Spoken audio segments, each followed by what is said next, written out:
Most people know that pyramids were built as grand tombs for the pharaohs, designed to ensure they had a smooth journey to the afterlife. The Great Pyramid of Giza, for instance, was constructed for the pharaoh Khufu. But what most people don't know is that this whole pyramid building trend started right here with the step pyramid of Djoser about 4,700 years ago. This massive structure was built for Pharaoh Djoser, a ruler from Egypt's 3rd dynasty. It rises 7 layers high above the ground and stands about 200 feet tall. We think of it today as a phenomenal architectural project. But for ancient Egyptians, the step pyramid of Djoser turned out to be more like a massive experiment, a trial run, if you will, to perfect their building skills before they moved on to even more ambitious pyramids. Reaching new heights is super exciting, but the real mystery is what is going on below the ground. In this pyramid's underground labyrinth, there is a network of tunnels stretching about 3.5 miles long. And some researchers believe these tunnels might have been part of a sophisticated water system that could completely change what we think about pyramid construction. Let's talk about this massive complex located in Saqqara. Surrounding the pyramid, there's what's known as a dry moat, a continuous trench that is up to 164 feet wide and almost 2 miles long. It forms a sort of rectangular shape around the pyramid. This trench has an average depth of about 65 feet. Now, if you were to add up all the earth and rock they dug out to create this moat, it would be about 10 times the volume of the step pyramid itself. For the longest time, people just assumed this trench was nothing more than a huge quarry, a place where they dug up stone and clay to build the step pyramid. Makes sense, right? But when you take a closer look, it doesn't add up. The trench is too narrow and deep to be practical for mining, and its layout doesn't match anything we know about ancient Egyptian quarrying methods. Plus, some sections of the trench are actually covered with a rocky ceiling, which would have made it nearly impossible to use as a quarry. Another theory suggests that the dry moat had some kind of spiritual significance. Maybe it was a sacred place, where souls of nobles gathered to serve the late king in the afterlife. There are even niches in the walls that work as a hint at this spiritual function. But most researchers believe that this purpose likely developed much later, long after the complex was built for Djoser. So what was the moat really designed for? In 2020, a researcher came up with a pretty intriguing idea. It is possible that this trench was actually designed to collect and manage water, especially after heavy rainfalls. Now, that makes sense when you consider the location. The moat sits in an area that could easily have been flooded by runoff water from nearby plains. This could also explain why the trench wasn't used for new graves until much later when the climate became drier and less prone to flooding. The story becomes even more intriguing, as this trench appears to be part of a larger, more complex hydraulic system within the Djoser complex. It is like the trench has several compartments, carefully carved out of the rock and connected by tunnels. These compartments likely served as a part of a water treatment system, where water would flow from one compartment to the next, getting cleaner as it moved along. Now, here is where things start to tie into the pyramid itself.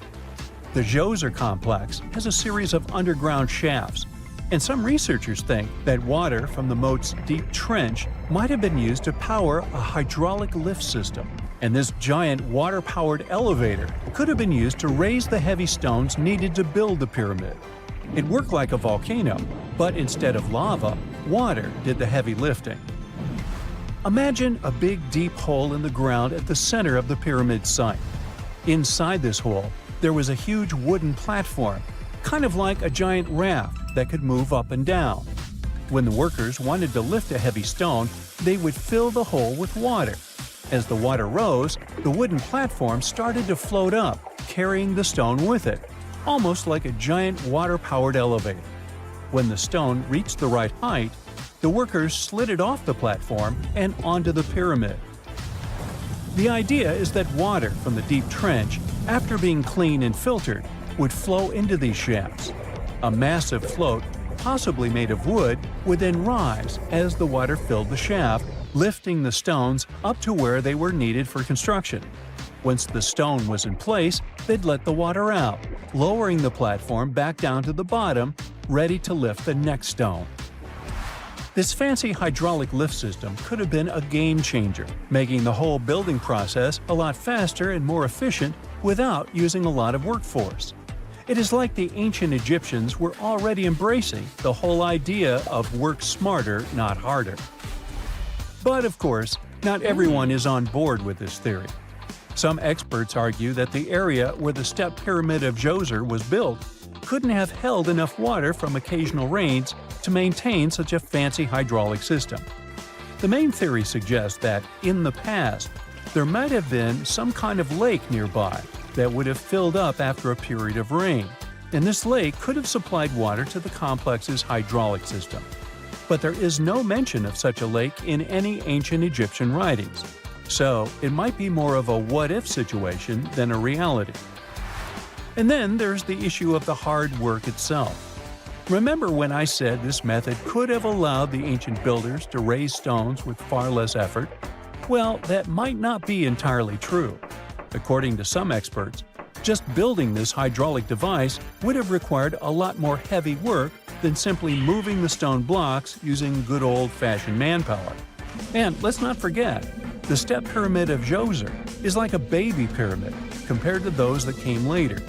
The stones used for Djoser's pyramid weighed, on average, about 660 pounds each, which is nothing compared to the more than 2.5-ton blocks used later for the pyramid of Chephren. If this cool water lift theory gets completely ruled out, we still need to explain how this pyramid was built in the first place. To answer that, we need to rewind a bit and talk about the original plans. See, before Djoser's tomb became a pyramid, the idea was to construct a simple mastaba. This type of tomb was pretty common in earlier periods, a flat-roofed, rectangular structure with sloping sides.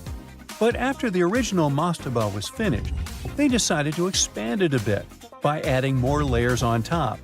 And then they added even more layers, until the construction reached 6 distinctive steps, each one smaller than the previous. And they probably did all this by raising those heavy stones using ramps, not a water-powered elevator. There is still so much we don't know about the step pyramid of Djoser. More research is definitely needed to fully understand how this system worked, or if it even existed at all. But the idea of using water to help build the pyramid adds a whole new layer to our understanding of ancient Egyptian engineering. It's a powerful reminder of just how clever and resourceful those builders were, using the natural landscape and the power of water to create one of the most iconic monuments in history. Wow! Scientists have found a lost city beneath Egypt's pyramids, and it's incredibly large, bigger than the biggest target you can imagine. Underground chambers, passageways, and vertical structures. Scientists have no idea what purposes they served. But let's start from the very beginning. Italian and Scottish scientists studying the Pyramid of Khafra discovered something that looked like secret tunnels under 3 pyramids. This find might change what we know about ancient Egypt. The expedition, called the Khafra Project, was led by Corrado Malunga from Pisa, Italy, and Filippo Biondi from the University of Strathclyde, Scotland. Their mission was to focus on exploring Khafra's pyramid, the second largest on the Giza Plateau. Scientists uncovered a massive structure beneath the Pyramid of Khafra. Could it be an ancient Egyptian underground city? The experts analyzed the data they had and came to the conclusion that 8 large vertical structures could be hiding beneath, possibly wells or shafts. They extend a staggering 6,500 feet across. Imagine placing 2.5 Burj Khalifas on the ground, one after another, and you get the sheer size of this find. These shafts also plunge nearly 2,000 feet underground. Some of the deepest underground stations in the world are located at a mere 380 feet underground or so. These cylindrical shafts are surrounded by spiral paths. Picture some old Gothic castle. They're connected to 2 giant, weirdly shaped chambers. Are those cubes? Or possibly bowls? Each of these chambers is likely more than 260 feet across. Now, even though we know about the structures now, no one has figured out their original purpose yet. Want to hear something even more shocking? Okay then, the team is almost sure that similar access points can be found under all 3 pyramids. In other words, all of them might be linked by a hidden system of underground tunnels, chambers, and passages. Even deeper, about 4,000 feet under the surface, there might be more unknown structures. And doesn't it add to the mystery? But the coolest news is that, according to some team members, these hidden structures near Giza pyramids could align with the legendary Halls of Amenti. In ancient Egyptian mythology, it's a place where people are believed to arrive when they're close to the end of their days. There, they are said to take a 3-day-long trial, facing their biggest fears. Now, how did scientists even discover these hidden spaces? To uncover them, researchers used 2 satellites positioned 420 miles above Earth. They sent radar signals to the Giza Plateau, and these signals generated detailed images, which were later compiled into a 3D model of the underground layout, including the newly detected shafts.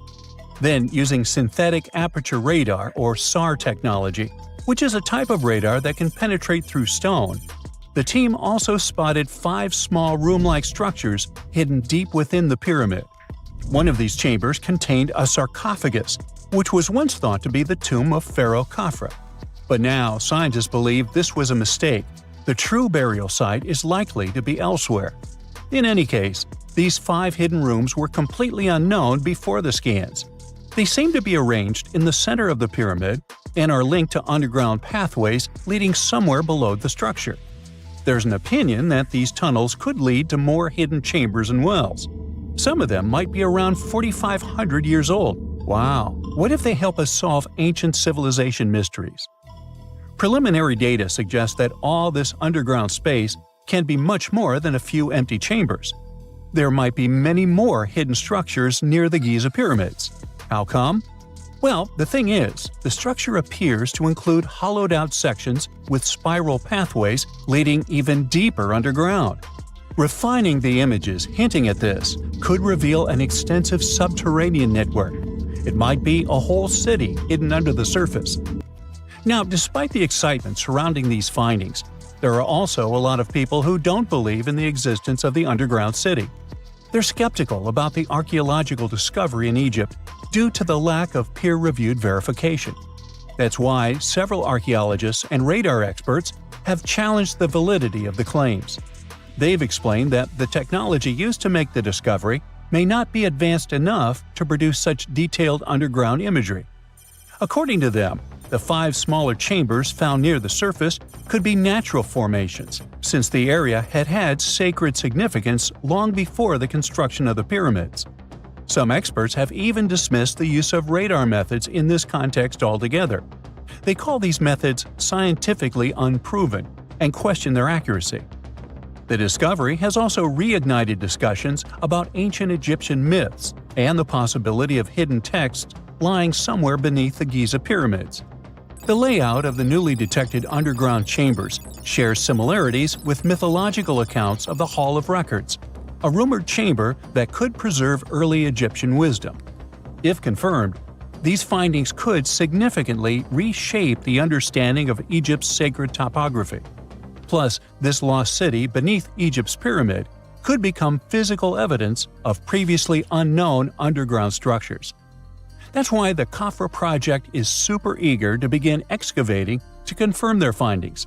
But getting approval from Egyptian authorities is a challenging process. The discoveries still need to undergo peer review before they are accepted by the academic community. By the way, this recent archaeological discovery in Egypt comes on the heels of another discovery involving a weird structure beneath the Royal Giza Cemetery, which researchers believe is unnatural in origin. Archaeologists use remote sensing techniques and uncovered a mysterious L-shaped structure underground in the Western Cemetery of Giza. This area is known to house burials of royal family members and high-ranking officials. Many of the tombs in the cemetery have above-ground mastabas, rectangular stone or mud brick structures with flat roofs. But there is an area in the center of the cemetery where there are no above-ground structures. To investigate this unexplored region, the team used electrical resistive tomography, and ground-penetrating radar. ERT works by sending electrical currents into the ground and measuring the resistance to detect remains.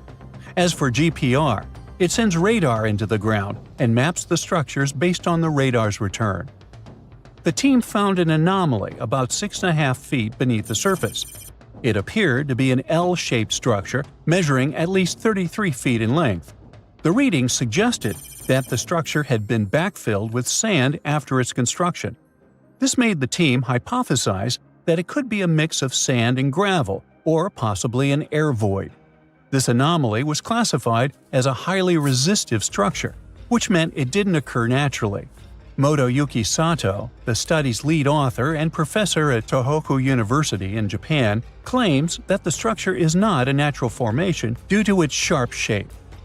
Another weird thing about ancient Egyptian pyramids is that historians have long believed that they were built primarily for royals and high-status individuals who had the wealth and power to create such massive structures.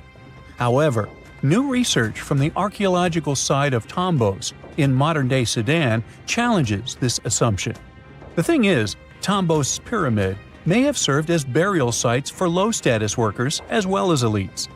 The hard-working members of ancient communities may have found their last resting place in some of the most visible monuments, including the pyramids. Located along the Nile River in the ancient region of Nubia, Tombos became part of Egypt after its conquest of the area around 1400 BCE. That's when Egypt established the site to strengthen its colonial control. Workers at Tombos built pyramids, but those were much more modest than the famous pyramids of Giza. The research team reanalyzed 110 human skeletons from Tombos, originally studied in 2012.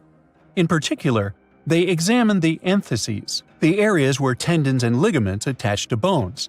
Such an analysis can give us insights into the amount of physical labor a person performed. When someone does hard labor, their bones often develop distinct crests and ridges at these attachment points due to the stress on the tendons and ligaments. And while some skeletons showed little change in their entheses, suggesting they belonged to individuals from the upper classes, others showed more serious changes. It means they belong to lower-class workers. This finding can totally challenge our earlier understanding of pyramid burials, especially the idea that only elites were buried in the pyramids, because the pyramids themselves were designed for the elite. This recent research may prove that lower-class workers may have found their final resting place in these monumental structures too. Whenever you hear about ancient ruins, you almost never picture them being suspended somewhere, or just randomly hanging on the branch of a tree, right? In fact, for most of the ancient artifacts we have exposed in museums all over the world, archaeologists did quite an impressive amount of digging. You see, buildings have this funny way of fading away over time if not properly taken care of. Sometimes we need to reuse some building materials, so an older construction may be sacrificed in the process. Other times houses are abandoned, and once they are exposed to the elements on the surface, like rain or sunlight, they don't really stand a chance. Some just simply crumble away due to good old erosion. So the only way a piece of architecture can survive the test of time is if it's somehow gotten buried deep down. Now, how did they end up buried in the first place? Well, it's quite the comedy of errors. Ancient cities had a habit of gradually raising their ground level like a kid adding toppings to their ice cream sundae. You see, these settlements were always busy collecting food and building materials to keep up with their ever-growing population. But hey, who has time to deal with waste and rubbish? It wasn't exactly high on their to-do list back in the day. So when it came to building new houses, ancient civilizations found it much easier to save their sweat and tears by piling up the rubble and constructing right on top. But that's not all. Rivers would also occasionally flood and deposit a layer of sediment on the city floors, further encapsulating those ancient constructions. And in those dry regions like the desert, where the wind likes to show off its sand and dust dance moves, you can bet it was a constant struggle to keep the establishments clean. One hilarious example is the Sphinx, which had its head buried in sand until a group of archaeologists unearthed it in 1817. Some ancient towns eventually got covered up because they were completely abandoned. With less human activity to control their expansion, plant seeds couldn't resist the opportunity and sprouted all over the place. They gobbled up carbon dioxide from the air and grew, adding more and more bulk to the ground. Those cheeky roots even decided to stabilize the soil made from decaying plant matter, creating layers upon layers of earthy goodness.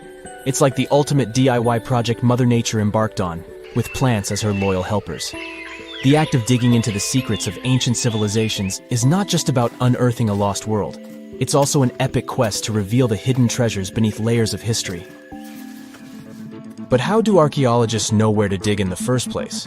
If everything is covered in layers upon layers of sediments, debris, and plant roots, they must have some sort of system they rely on before embarking on a new project, right? For starters, they're not always the ones suggesting an archaeological dig in a certain location. Let me explain. Let's say you're a contractor and you want to build a new fancy apartment complex in your city. Some local legislations have certain requirements before your project can start, though. For instance, before anyone starts building on a piece of land, they might need to bring in specialists to check the soil. These clever folks can be archaeologists, geologists, or paleontologists, and they need to keep an eye on things during development. If any artifacts or ecofacts, fancy word for organic remnants, are discovered, these experts swoop in to excavate and study them.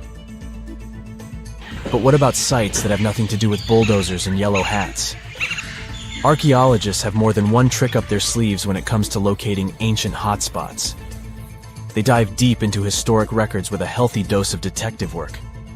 By sniffing out old documents and maps, they can piece together the puzzle of human activity in a specific area. If a site has been visited before, it's even better. Finding records of past excavations or historical accounts can give archaeologists lots of information on where to continue their treasure hunt. Before archaeologists start swinging their shovels, they engage in a bit of a visual scan mission.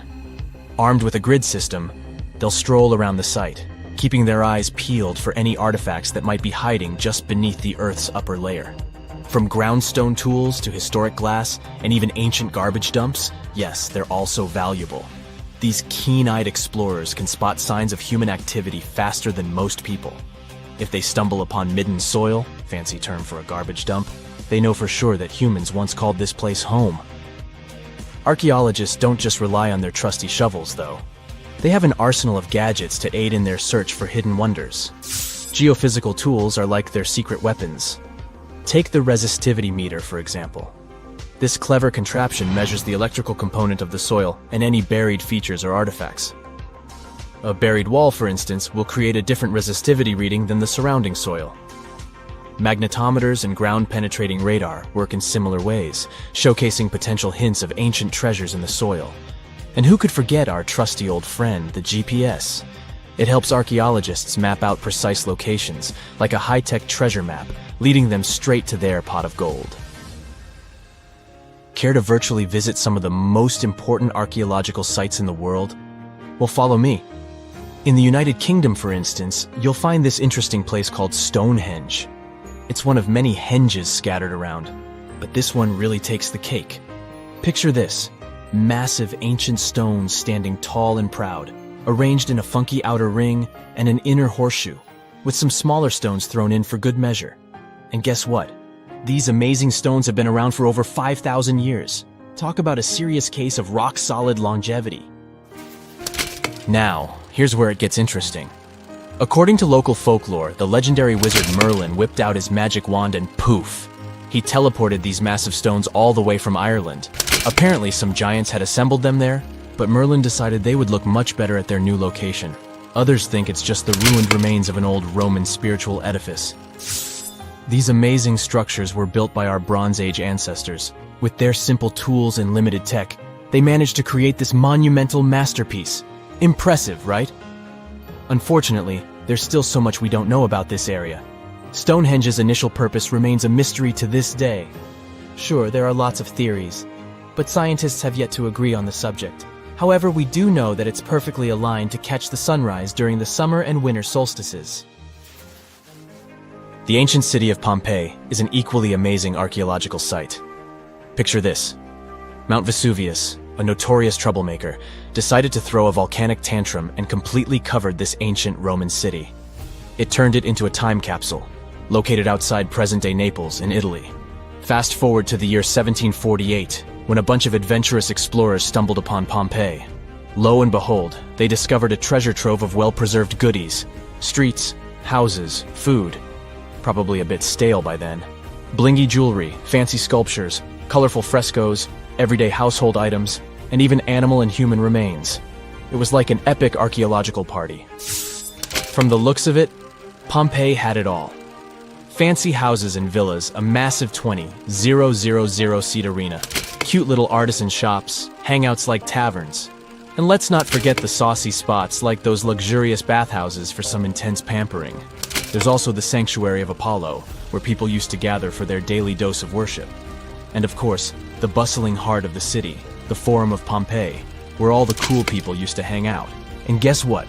Pompeii is so cool that it made it to UNESCO's World Heritage List back in 1997. That's like the ultimate Hall of Fame for historical awesomeness. It also includes many other famous buildings and sites, like the Taj Mahal in India and the Acropolis of Athens in Greece. In 1850, French scientist Auguste Mariette went to Egypt looking for manuscripts, but accidentally found a head of a sphinx sticking out of the dunes. He cleared the sand and figured out the sphinx was guiding the entrance to some underground construction. Several months later, he finally entered the Serapeum of Saqqara. Inside, he found an enormous granite sarcophagi with remnants of 64 bulls. Scientists are still amazed by the tech that the ancient Egyptians used to transport those enormous boxes. The Serapeum was built around the year 3000 before the Common Era. It was an underground tomb built to honor the sacred Apis bulls of ancient Egypt. It had a long hallway, almost 500 feet long, with giant stone rooms on both sides. Some of the sarcophagi weighed as much as 50 average cars, and all of them were made with super precision, with exact 90-degree angles. These sarcophagi were beautifully decorated with hieroglyphs and carvings that told stories about the lives and importance of the Apis bulls. Now, there are 24 sarcophagi left. In ancient Egypt, Apis bulls were very special animals connected to the deity Ptah. They thought the bulls carried Ptah's spirit and wisdom, helped the pharaoh, and protected the Egyptians. Priests looked for special markings on young bulls to find Apis bulls. It could be a white triangle on its forehead, which symbolized divine light, a shape on its back like a vulture's wing, and a scarab shape under its tongue, which stood for rebirth. If a bull had these signs, they believed it was chosen by Ptah and treated it like royalty. The chosen bulls lived in a special temple in Memphis, the city where they worshipped Ptah. They received the best care and offerings from visitors who wanted their blessings. When an Apis bull passed away, it was treated with great honor and mummified. When Mariette entered the Serapeum, he noticed traces of rollers on the gallery's floor and found 2 wooden horizontal winches. Each had 8 levers. Later, other explorers saw double rails. The burial chambers were lower than the hallway floor. To get the boxes into place, workers filled the chambers with sand so the sarcophagi could be rolled in straight. Then they slowly removed the sand to gently lower the boxes into perfectly cut spaces in the bedrock. A carved stone sign found in the Serapeum said it took 28 days to move just one sarcophagus and its lid into its spot during the time of Ptolemy II. The extreme precision of the sarcophagi with 90-degree angles also has an explanation. Ancient Egyptians wrote texts, or rather, papyrus, on geometry a long time ago. It shows that they knew the approximate number pi and could calculate the volume of a pyramid with its top cut off. If they could figure out complicated math like that back then, it makes sense that they could also carve perfectly flat surfaces 500 years later. All this sounds pretty legit, but some people think certain things don't add up here. The size of boxes is way larger than the size of bulls, yet they buried pharaohs in tiny coffins that barely fit their bodies. The sarcophagi are made out of granite with crazy precision, and they could have just used limestone, which would have made things way easier. The transportation of the boxes seems pretty simple, but only in theory. If one person could pull about 440 pounds, then at least 250 people would be needed to pull just one box. The tunnels in the Serapeum are really narrow, only about 2 feet wider than the boxes themselves. There's no way hundreds of people could have squeezed into those tight spaces to pull the boxes.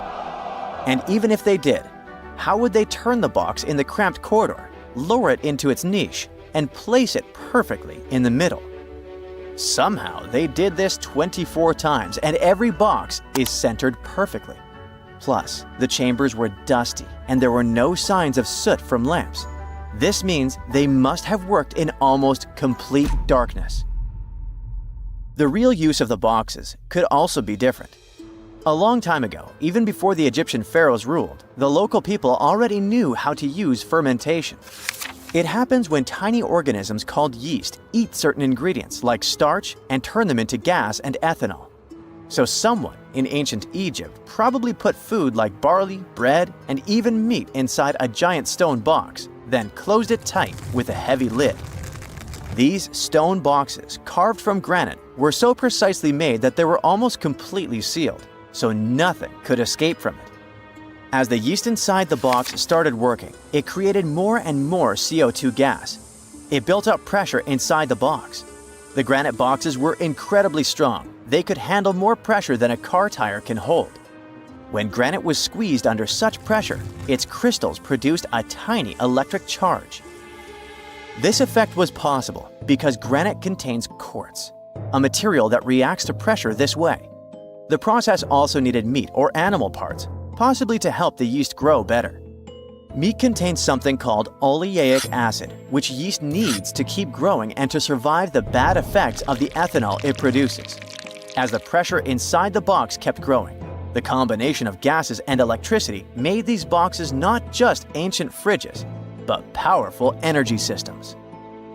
Over time, the pressure inside got so strong that it could push the lid open and the gas would escape with a pop.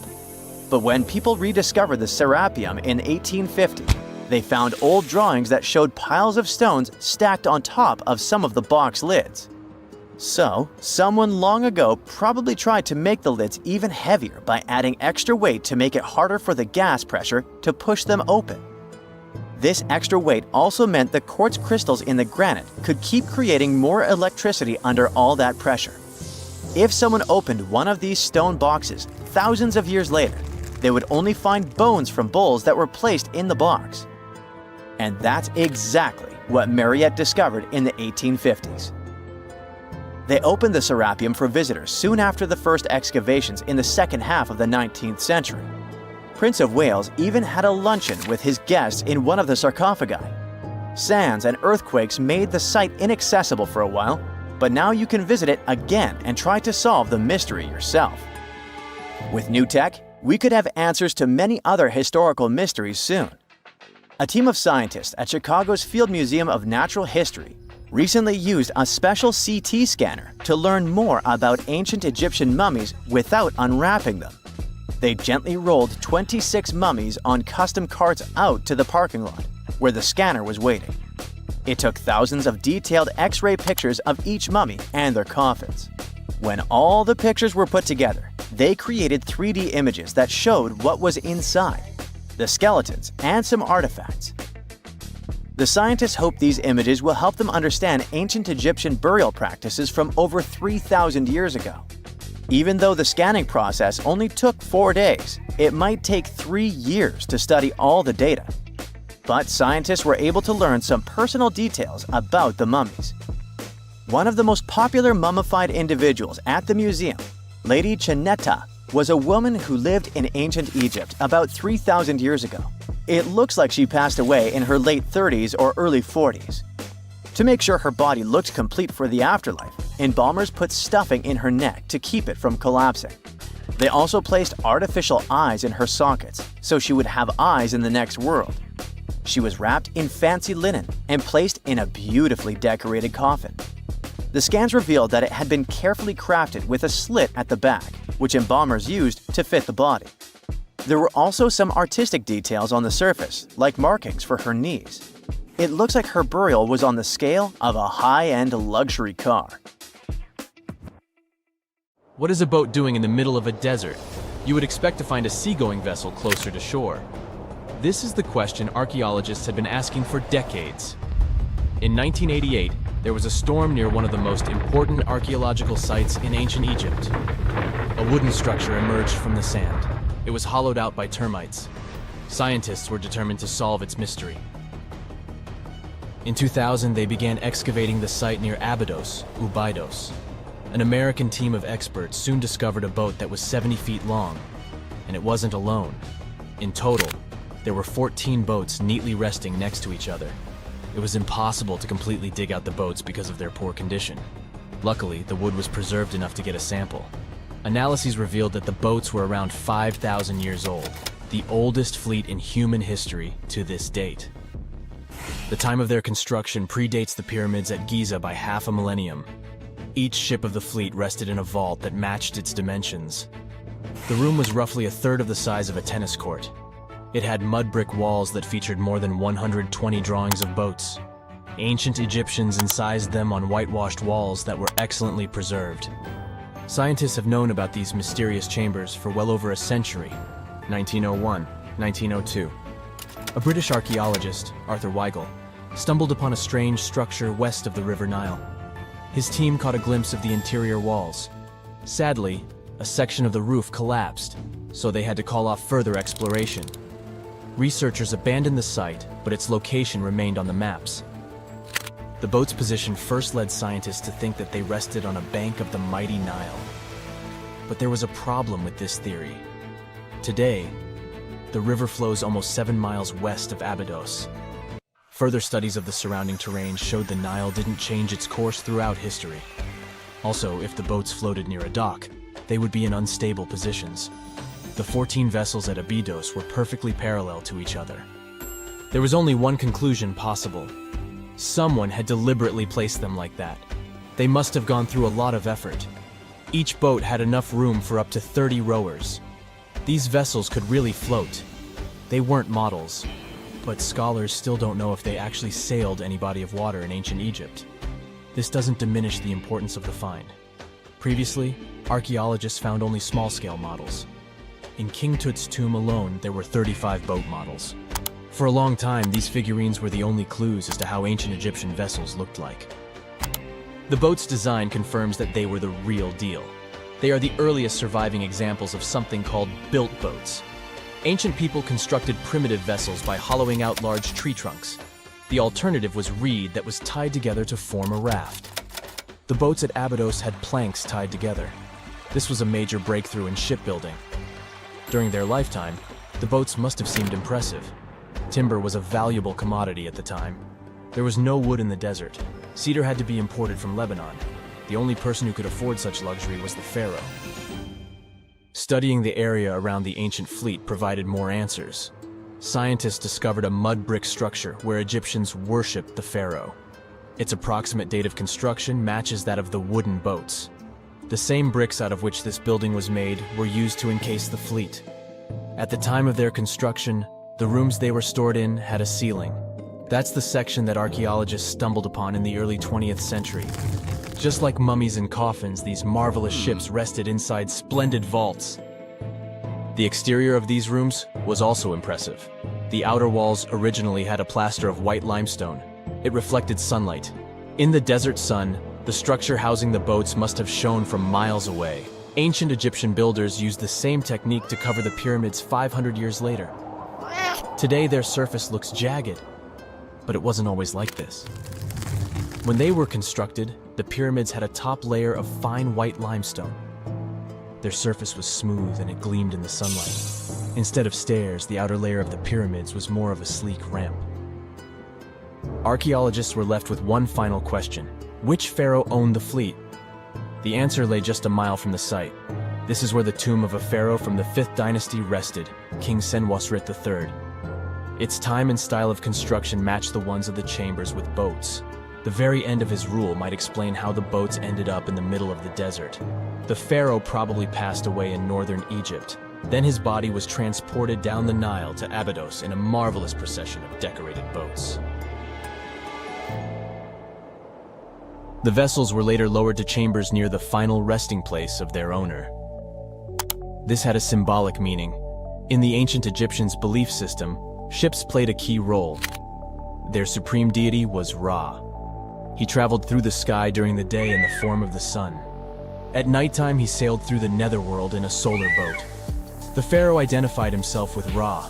That's why he needed boats in the afterlife.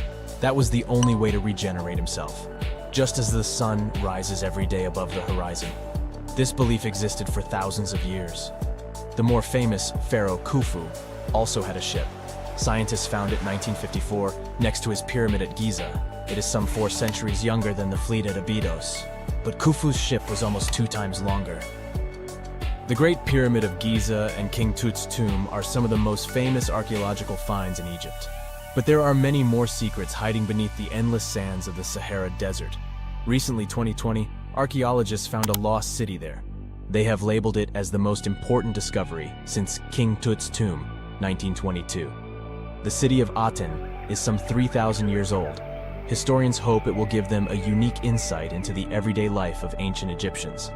The famous archaeologist and Egyptologist Zahi Hawass proclaimed the site a lost golden city. Aten sits some 300 miles south of Egypt's capital, Cairo. It is close to the famous Valley of the Kings. Archaeologists first found sections of mud brick walls that spread out in all directions. They discovered complete rooms with tools of everyday life inside. The research team unearthed a bakery, a residential neighborhood, and an administrative district. They all date back to the time when the Egyptian civilization was the wealthiest in its long history. They were also the first to make objects from iron. In 1911, scientists found a set of iron beads near a village in Lower Egypt, El Girza. These are the earliest known iron artifacts. The discovery is literally out of this world. Ancient people made them by beating into shape a piece of a meteorite. The 9 beads were once part of an ornate necklace. They are now blackened and corroded, which is perfectly normal for a piece of jewelry that is over 5,000 years old. They consist of an iron-nickel alloy. Researchers were impressed by the skill of ancient jewelers who processed the beads. Their craftsmanship is more impressive when you think that they didn't know the stellar origins of the material. The Great Pyramid of Giza also has a remarkable feature. An international research group investigated the electromagnetic response of the structure to radio waves. They found that the pyramid has the ability to concentrate electromagnetic energy inside it. This occurred inside its chambers as well as under the pyramid's base. It contains an underground, unfinished chamber. It seems that the electromagnetic response is connected with the properties of limestone, the Great Pyramid's main building material. The research results might have a practical application. The way solar cells and nanosensors function could be improved by this remarkable find. When you hear the word mummy, you might get a chill down your spine. That's because most of us associate this word with those creepy characters we've seen in some scary movies. But in reality, mummies have helped us understand a lot about ancient civilizations, their rulers, and about how people used to deal with losing their loved ones. The people most famous worldwide for their mummies are the ancient Egyptians. They believed that some sort of existence after passing away was possible, if certain conditions were met. That's why they insisted on preserving the human body through the process of mummification and placing the mummy in a furnished tomb, kind of like giving it a fully functioning apartment of its own. Why did they believe in this? Well, because they were deeply connected to their natural environment for the most part. They saw the natural cycles around them, like how the sun rose every day, followed by the moon, or how new life was always sprouting from plants, even after they had wilted away. They also believed that the powerful spirit Osiris, who represented the cycle of passing away and resurrection, played a role in this process. To prepare for the afterlife, the ancient Egyptians followed certain rituals, like mummification, which involved using materials like honey, resins, and incense to preserve the body. There's no other mummy more popular than that of King Tut. He was a young pharaoh who ruled over 3,000 years ago in Egypt. The problem with discovering ancient royal tombs is that most of such burial sites were previously robbed. People knew ancient rulers had been left with many valuable belongings, so those locations became vulnerable to thieves. When King Tut's tomb was opened in 1922, people were excited because it had not been robbed, like many other previously discovered royal tombs. That's how well hidden it was. Inside, his mummy was encapsulated in a total of 3 coffins, including one made of gold. The objects found in his tomb showed us what ancient Egypt was like, and studying his mummy also helped us learn about the culture and practices popular at the time when he passed away. We also learned about his family by looking at his DNA. Scientists were able to discover that he had had a disease called malaria and a problem with his foot that might have made it hard for him to walk. Ramses II was another pharaoh in Egypt who ruled for 68 years, which was quite a lot back in the day. He was known for his expansion campaigns and building projects. Many objects from his time as a ruler still exist today, including a large statue of him. Ramses II was about 6 feet tall and lived to be about 90 years old. After looking at his mummy, scientists concluded that he may have had a medical condition that affected his spine. Now, remember those thieves I mentioned before? They are probably the reason why Ramses II ended up in a plain coffin in a secret collection of royal mummies at Deir al-Bahari, which was rediscovered in 1881. Thankfully, archaeologists were able to identify him because his journeys had been recorded on his wrappings. The process was really tedious too.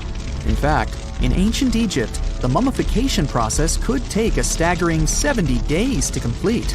A special person would say a very specific speech while delicately handling the body and drying it out using a type of salt called natron. They also used linen and resin to make the body look more lifelike and to wrap it in cloth.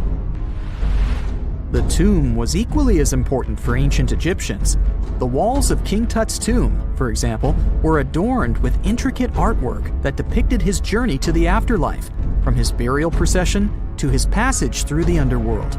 The ancient Egyptians believed that everyone made this journey after passing away, and they filled their tombs with items and paintings to help the person in their spiritual travels. Additionally, the walls of the tomb were decorated with spells from a special book, which contained a collection of poems that the Egyptians believed would help people reach the afterlife.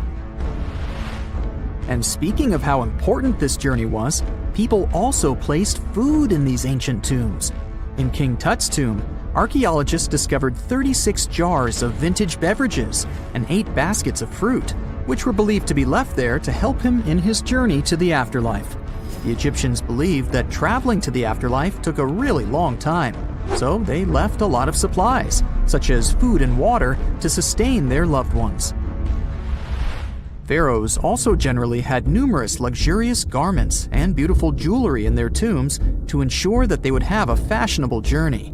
These items included various types of linen clothing, such as tunics, scarves, gloves, and headdresses, as well as a lot of gold jewelry with precious stones, like bracelets, buckles, pendants, necklaces, rings, and even precious depictions of insects for protection. Some were also deposited with fans made from ivory and ostrich feathers to keep them cool in the afterlife. Some ancient rulers were even placed in their forever apartments along with boats. For example, Pharaoh Khufu built the Great Pyramid at Giza as his tomb, and a large ship was found inside. King Tut, however, was buried with multiple boat paddles, but no actual boat. Instead, he had 3 chariots and numerous walking sticks made of precious materials, perhaps indicating he'd rather travel to the beyond by land, not by water.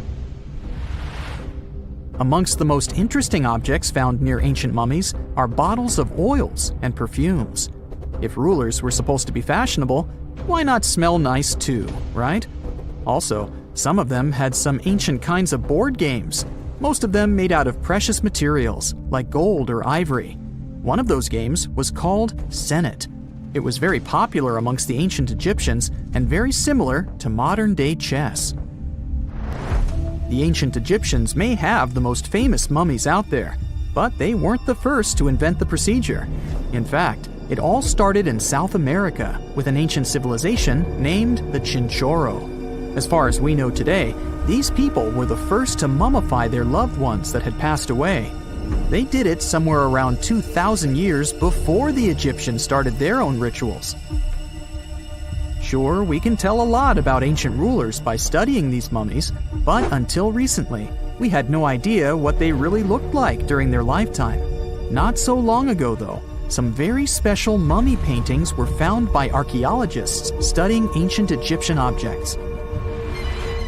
These mummy portraits are highly detailed paintings of individuals that were made while they were still alive. Such paintings were often painted on wood, as opposed to the classical portraits we all know about, which are painted on canvas. They are known for their realism and beauty, and have even been used by researchers to diagnose diseases by comparing them to the corresponding mummies. Some of these portraits also include depictions of jewelry, which was later found on the mummies. The recent discovery of these mummy portraits in Central Egypt is significant, as it marks the first time in over a century that such paintings have been found.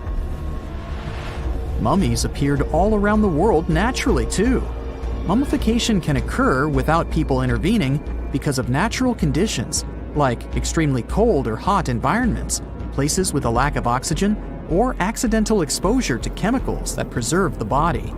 These conditions don't allow bacteria to grow, resulting in the body remaining more or less intact.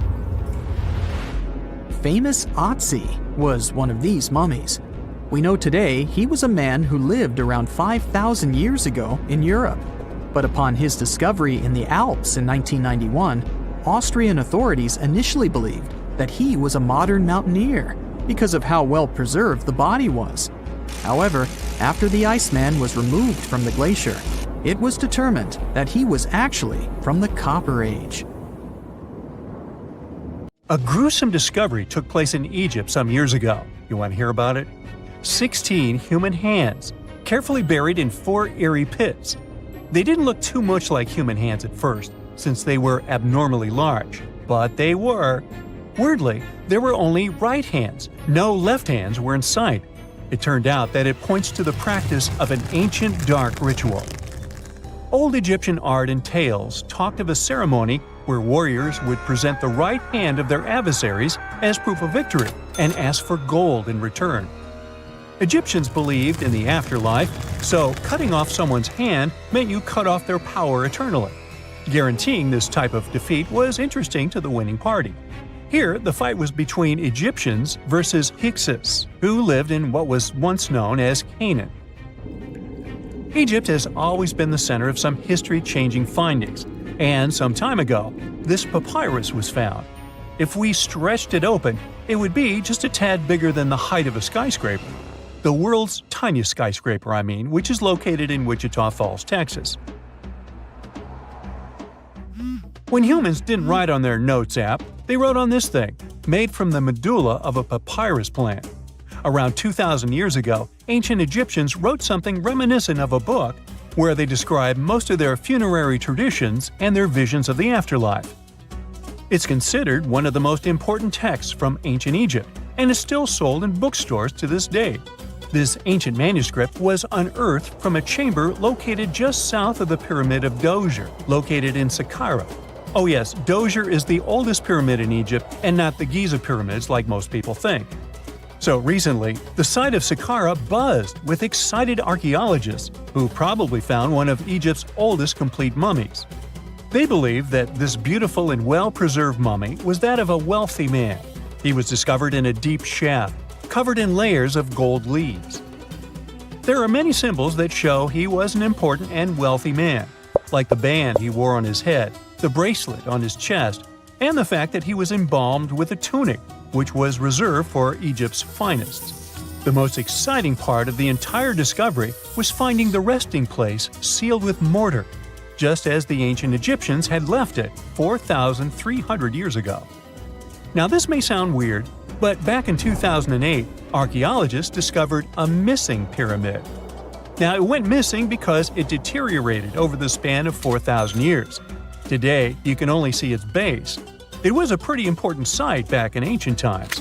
It is said that around the area of the pyramid, the ancients hosted a special type of ceremony where high priests would carry mummified remains of sacred bulls. Now here's a fun fact.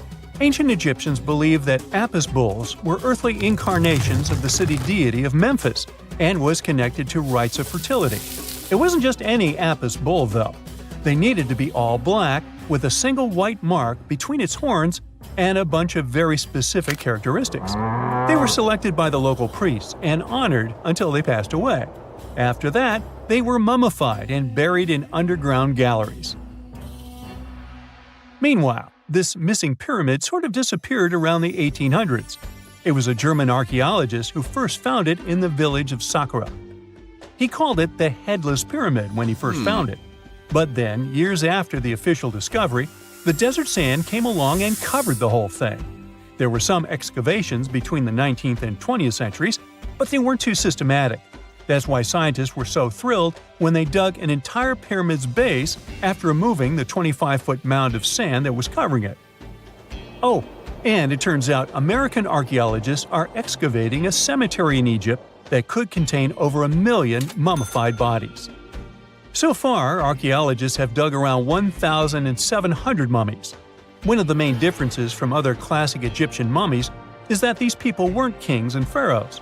They were commoners that most likely lived about 1,500 years ago, when Egypt was controlled by the Roman and Byzantine empires. The name of the cemetery is cool, though, the Way of the Water Buffalo, just in case you want to check it out on your next trip. Other than bulls and buffaloes, ancient Egyptians also liked baboons. Are you seeing a pattern here? In the beginning of the 20th century, archaeologists discovered a site filled with mummified baboons in a place called, guess what? The Valley of Monkeys. An animal wouldn't have been mummified if it wasn't considered important. Certain animals were more important than others, since they were linked to specific deities. Jackals were connected to Anubis, the ancient god of the afterlife, and cats were likened to the female deity Bastet. Baboons were a pretty big deal, since they were believed to be connected to Thoth, the deity of wisdom and advisor to Ra, one of Egypt's supreme deities. The archaeologists who studied these animals weren't too happy. They think these baboons were kept inside and were deprived of sunlight for most of their lives. They had extreme vitamin D deficiencies and they were poorly fed. Maybe Thoth got angry with these baboon keepers. Just a guess. Since there's never a boring day for archaeologists in Egypt, they also found human mummies with golden tongues. Since Egyptians were all about the afterlife, they believed that golden tongues might help a person speak once they pass to the other side. I mean, it's a long shot, but hey, why not? Some of these mummies were placed in wooden coffins with goods, such as necklaces, pottery, golden artifacts in the shape of lotus flowers and scarab beetles, and iPhones. Just kidding. A new temple was also unearthed recently in Egypt. Scientists believe it was dedicated to honor Zeus Cassios. That deity would be a cross between Zeus, the almighty Greek deity of the sky, and Mount Cassios. While digging around the Sinai Peninsula in Egypt, archaeologists spotted 2 pink granite columns poking out of the ground, and bingo. They believe these columns represented the temple's front gate and collapsed during an earthquake many years ago. And speaking of deities, there weren't only super serious deities. Recently, scientists unearthed a golden ring in a city south of Cairo. No, Frodo, it's not magical. It was a normal gold ring, but it had the depiction of the deity of fun, officially named Bes. This deity is often described in sacred texts as a happy, chubby dwarf. Today, many tattoos we get are sorta deprived of any sense and are made of aesthetic purposes only. In ancient Egypt, though, women would get tattoos as a token of protection for childbirth. That's what scientists think, at least. Around the Nile region, scientists found some mummies that had well-preserved tattoos, which is a rarity since the skin deteriorates so easily. 2 of these women tattooed their lower backs, and the drawings were simple. They were mostly pictures, including that same chubby dwarf we just talked about, Bes. He also had a side hustle as the protector of women during childbirth. Now, would you believe me if I told you ancient Egyptians invented robots? No? Well, that's because that's not entirely true.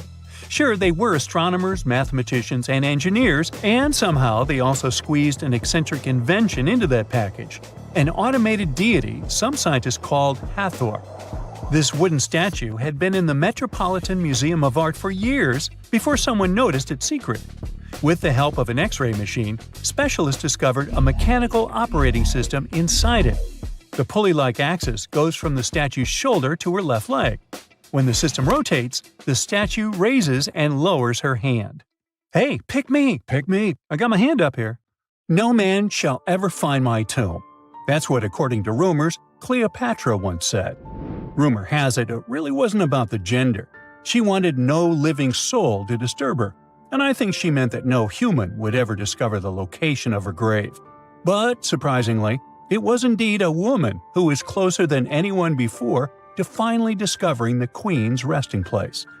Meet Kathleen Martinez Berry, a criminal lawyer turned archaeologist.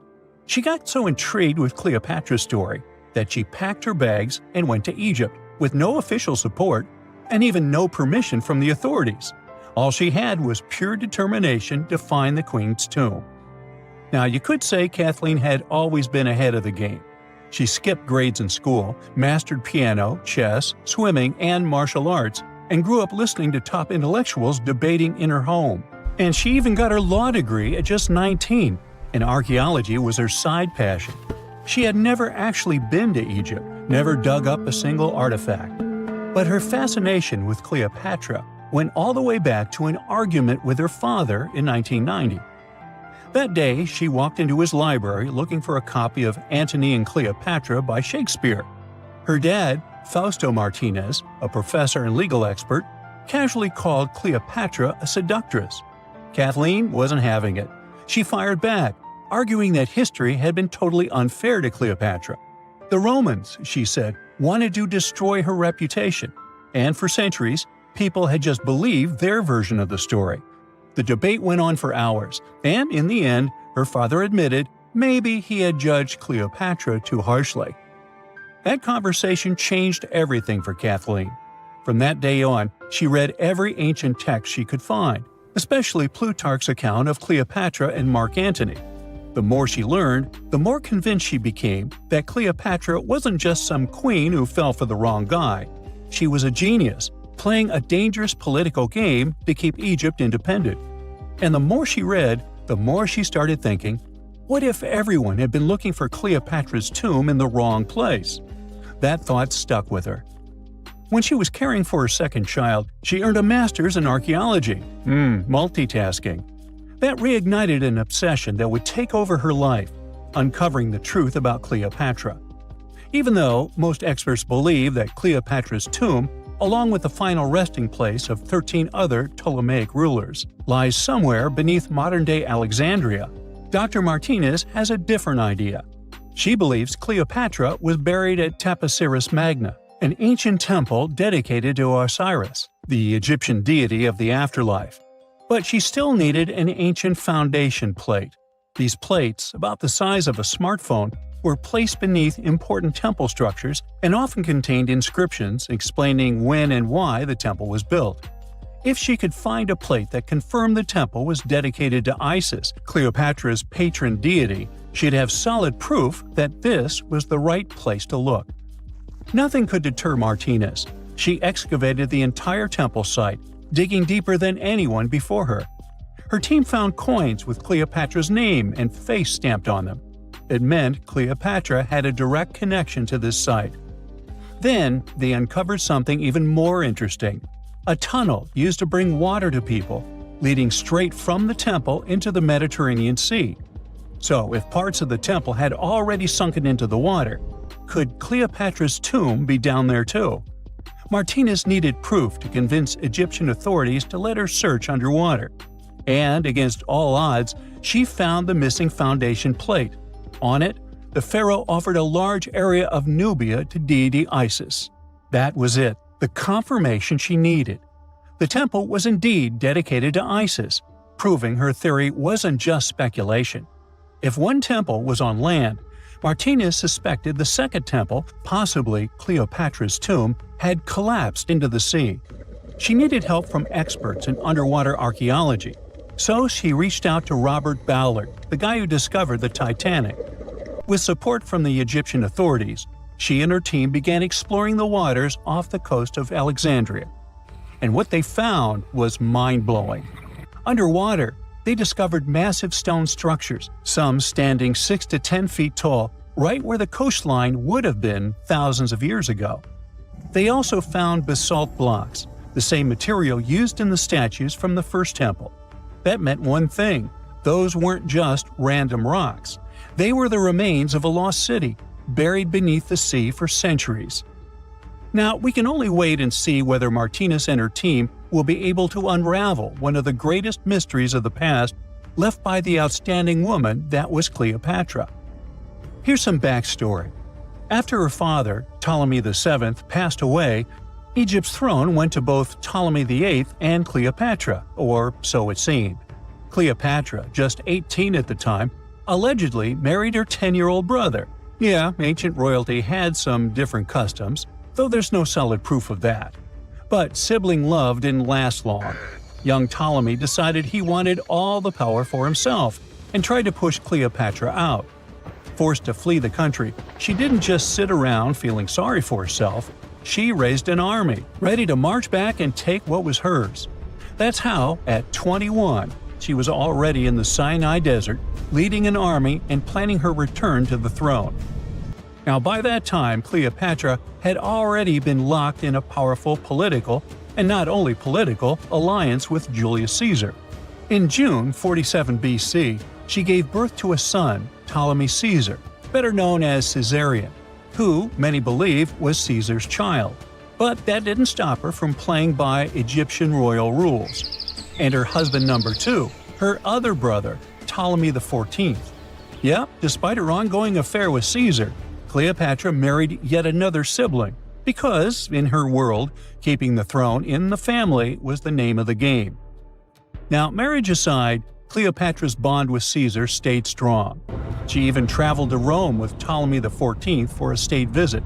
But instead of playing the role of a dutiful queen, she stayed in Caesar's private villa by the Tiber River.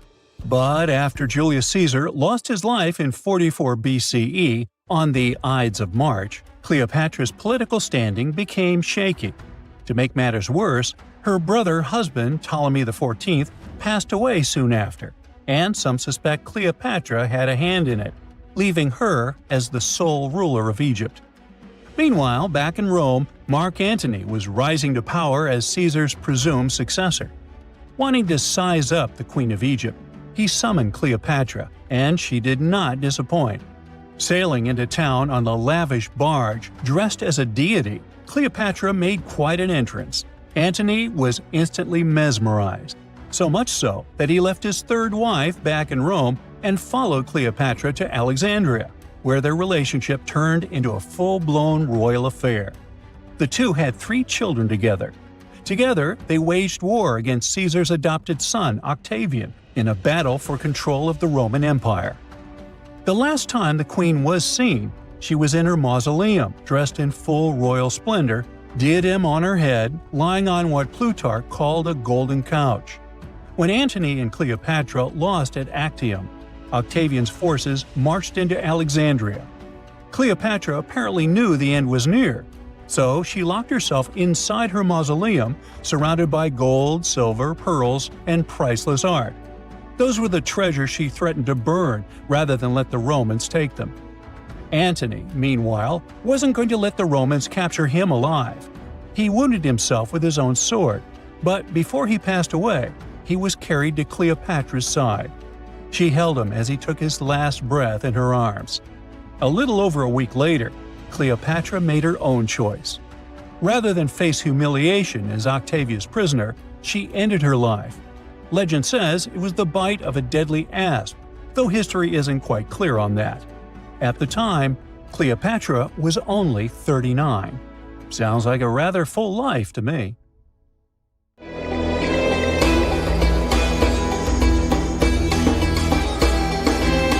The Great Pyramid was created as the final resting place of ancient Egyptian monarch Khufu. According to legend, French leader Napoleon entered the Great Pyramid and came back out looking shaken and super pale. He never revealed what he saw inside, but whatever it was is said to have affected him for the rest of his life. When Napoleon entered the pyramid, he would have walked through a super tight and ascending passageway. He'd then go through another passageway, known as the Great Chamber. This corridor would have been much taller than the previous one and would have cobbles too. He then reached the King's Chamber, the centerpiece of the Great Pyramid, which was lined with huge blocks of granite. But it wouldn't have looked as grand as we might imagine. There are no hieroglyphics decorating its walls, as Egyptians only began decorating the burial chambers of pyramids much later on. The pharaohs' tombs deep inside the pyramid would have also been filled with treasures, from chunks of gold to the world's most expensive jewelry. But this would have all been looted a long time ago. The only thing that probably would have been left in there would have been a huge sarcophagus, which would have once contained the king's mummy. He'd also have to walk past the queen's chamber.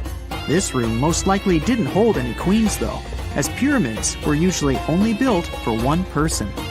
There are mysterious tunnels leading from here. To this day, no one is really sure what they're there for.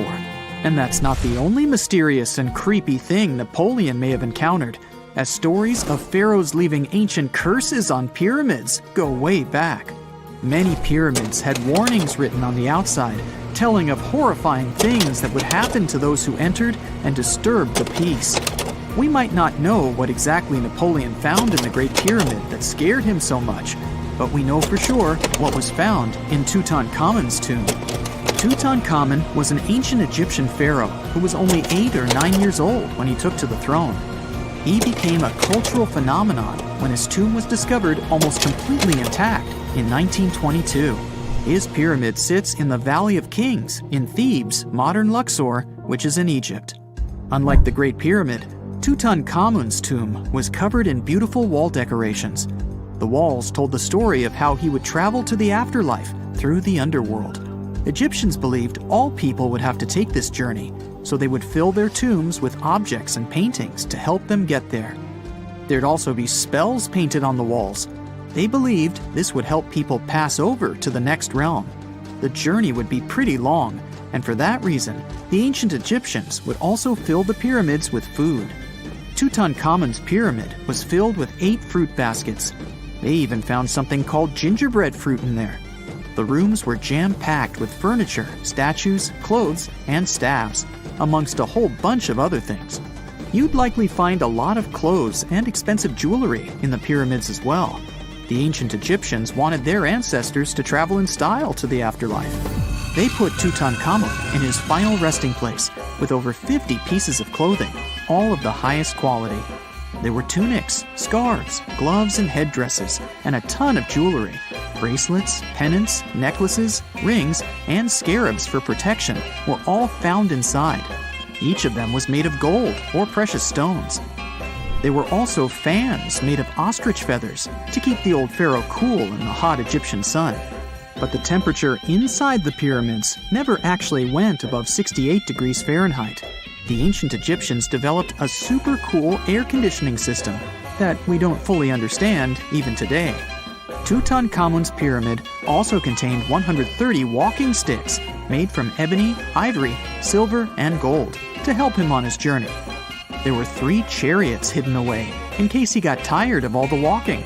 They also put 11 boat paddles inside, but there was no sign of any boat.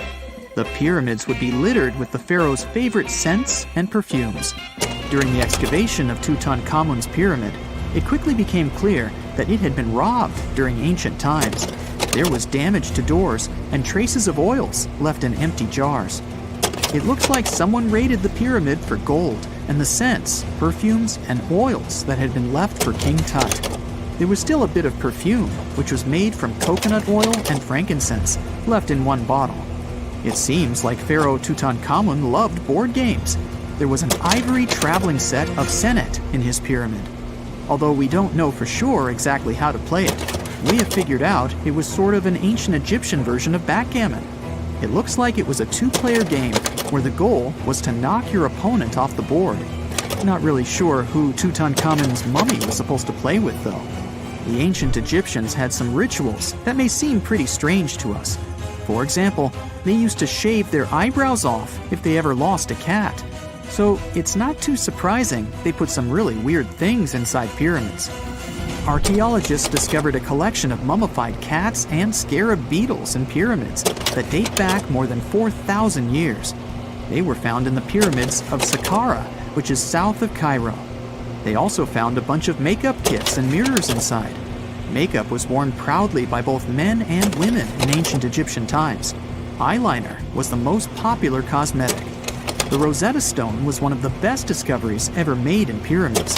It was found by our man Napoleon Bonaparte and his team.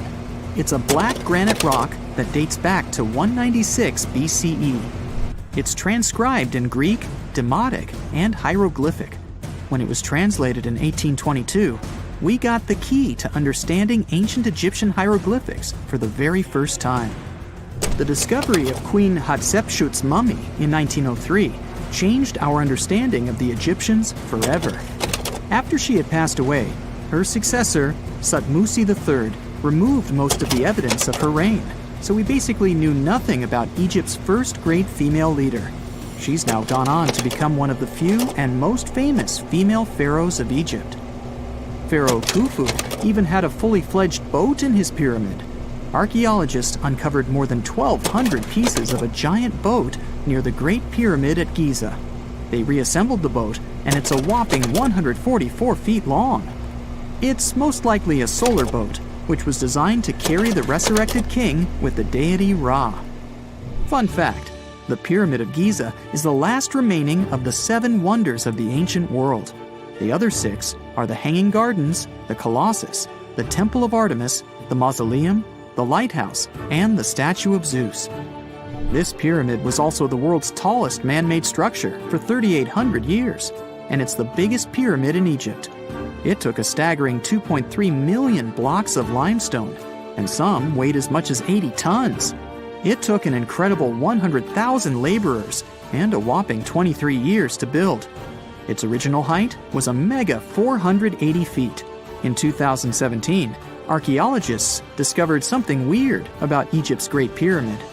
There's a hidden void that's at least 100 feet long, and no one really knows why it's there or what's actually inside it. The weird void is the first inner structure discovered within the 4,500-year-old pyramid since the 1800s. Scientists used cosmic rays to detect the massive hole, but are still no closer today to finding out what's inside. The ancient Egyptians took a lot of care building the pyramids, and everything was strategically placed and structurally sound, so it's super unlikely that this hole is due to blocks falling over time. Loads of pyramids also contain small model figurines called ushabti. These represented attendants. They believed they would come to life to serve the pharaohs in the afterlife. But it's amazing that all this stuff actually fit inside. There isn't actually a huge amount of space inside the structures. It's mostly just rock. If there's a question that still baffles archaeologists to this day, it's this one. How did the ancient Egyptians build those magnificent pyramids? As far as we know today, their resources were quite limited, especially in terms of tools and building materials. We still don't have a fully satisfying answer, but hey, we've got some pretty amazing theories worth considering. The leading contender among these theories involves the clever Egyptians employing a sneaky strategy. Now picture this. They constructed a slanted and curving mound made of bricks, earth, and sand encircling the pyramid to be. As the pyramid grew taller and taller, they simply increased the height and length of this wacky structure. It's like they were playing an ancient game of Jenga. Now, how did they get those massive stone blocks up there? Well, according to the legendary ancient Greek historian Herodotus, they used sleds, rollers, and levers. It sounds like they turned construction into a supersized game of tug-of-war. And guess what? Herodotus also claimed that the Great Pyramid, the one from Giza, the granddaddy of them all, took a whopping 20 years to build. There's more. Herodotus also dropped a mind-boggling number on us. 100,000 men were supposedly involved in this pyramid extravaganza. Did they hire the entire Egyptian population? Well, it might not be as far-fetched as it sounds. These men were probably mostly farmers, so they probably focused on the pyramids when there wasn't much work to be done in the fields. Like during the flood season of the Nile River. Obviously, specialists in the archaeological community had something to add to this theory. By the late 20th century, they discovered some evidence that suggests the workforce might have been smaller and more permanent than previously thought. Instead of a massive army of 100,000 pyramid builders, they proposed that a modest crew of around 20,000 workers, accompanied by support personnel like bakers, physicians, and even spiritual leaders, could have gotten the job done. There was also this theory that claimed that the pyramids were actually built from the top downward. It suggested that these colossal structures were nothing more than isolated hills used as quarries. The stones were supposedly drawn from these hills, and over time, competing engineers took charge and transformed them into the iconic pyramids we know today. Now, before you dismiss this theory as a wild fantasy, some folks thought it wasn't completely crazy.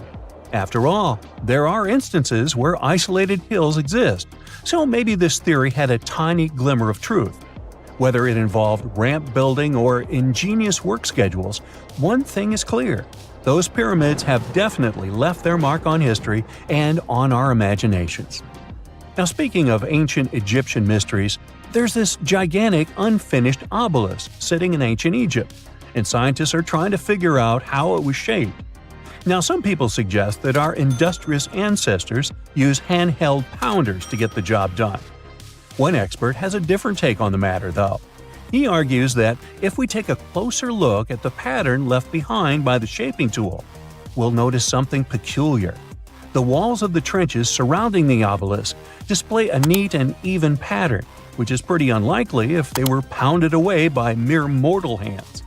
According to this expert, those horizontal striations are usually the result of a tool that takes breaks while removing material, leaving its mark on the surface. But wait, there's more. Imagine the tool being rocked back and forth against the trench walls, clearing away the waste to keep the trench from narrowing. Well, in that case, the tool might have left some funky horizontal striations where it was pressed against the sidewall. This sounds like some fancy technology at play, don't you think? And guess what?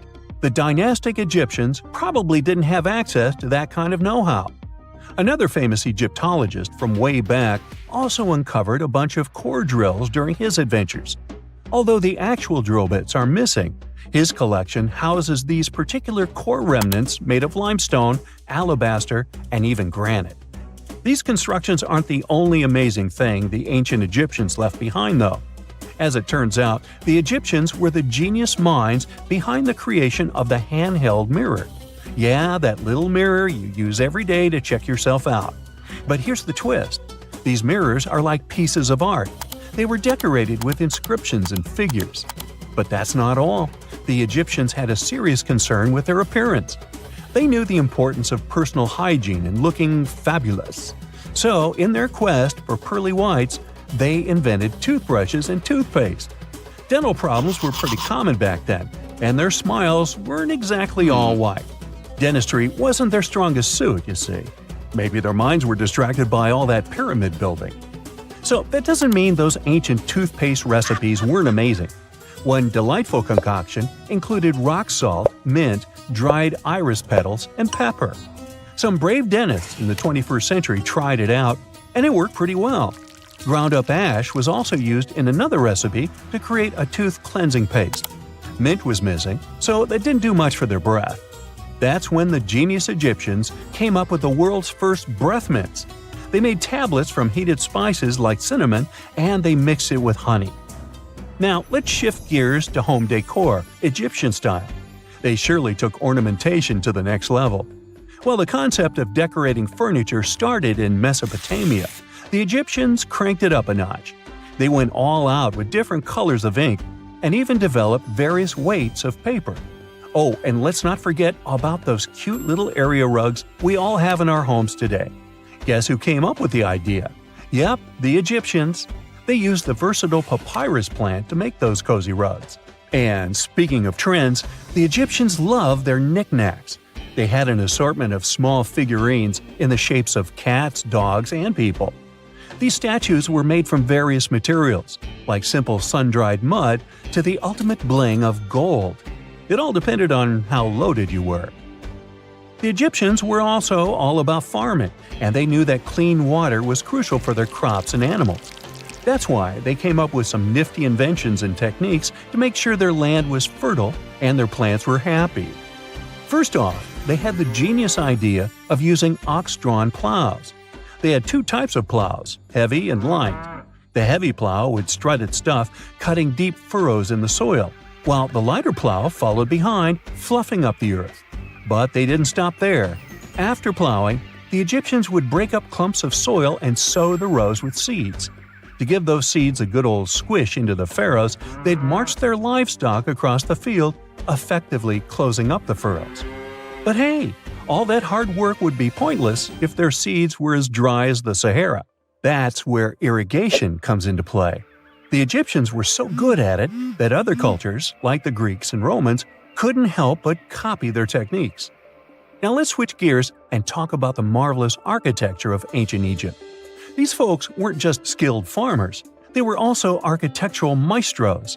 They built these fancy canals to carry water to farms and villages, and boy, did they know how to make those canals look pretty. Just imagine strolling along a canal lined with ornate structures.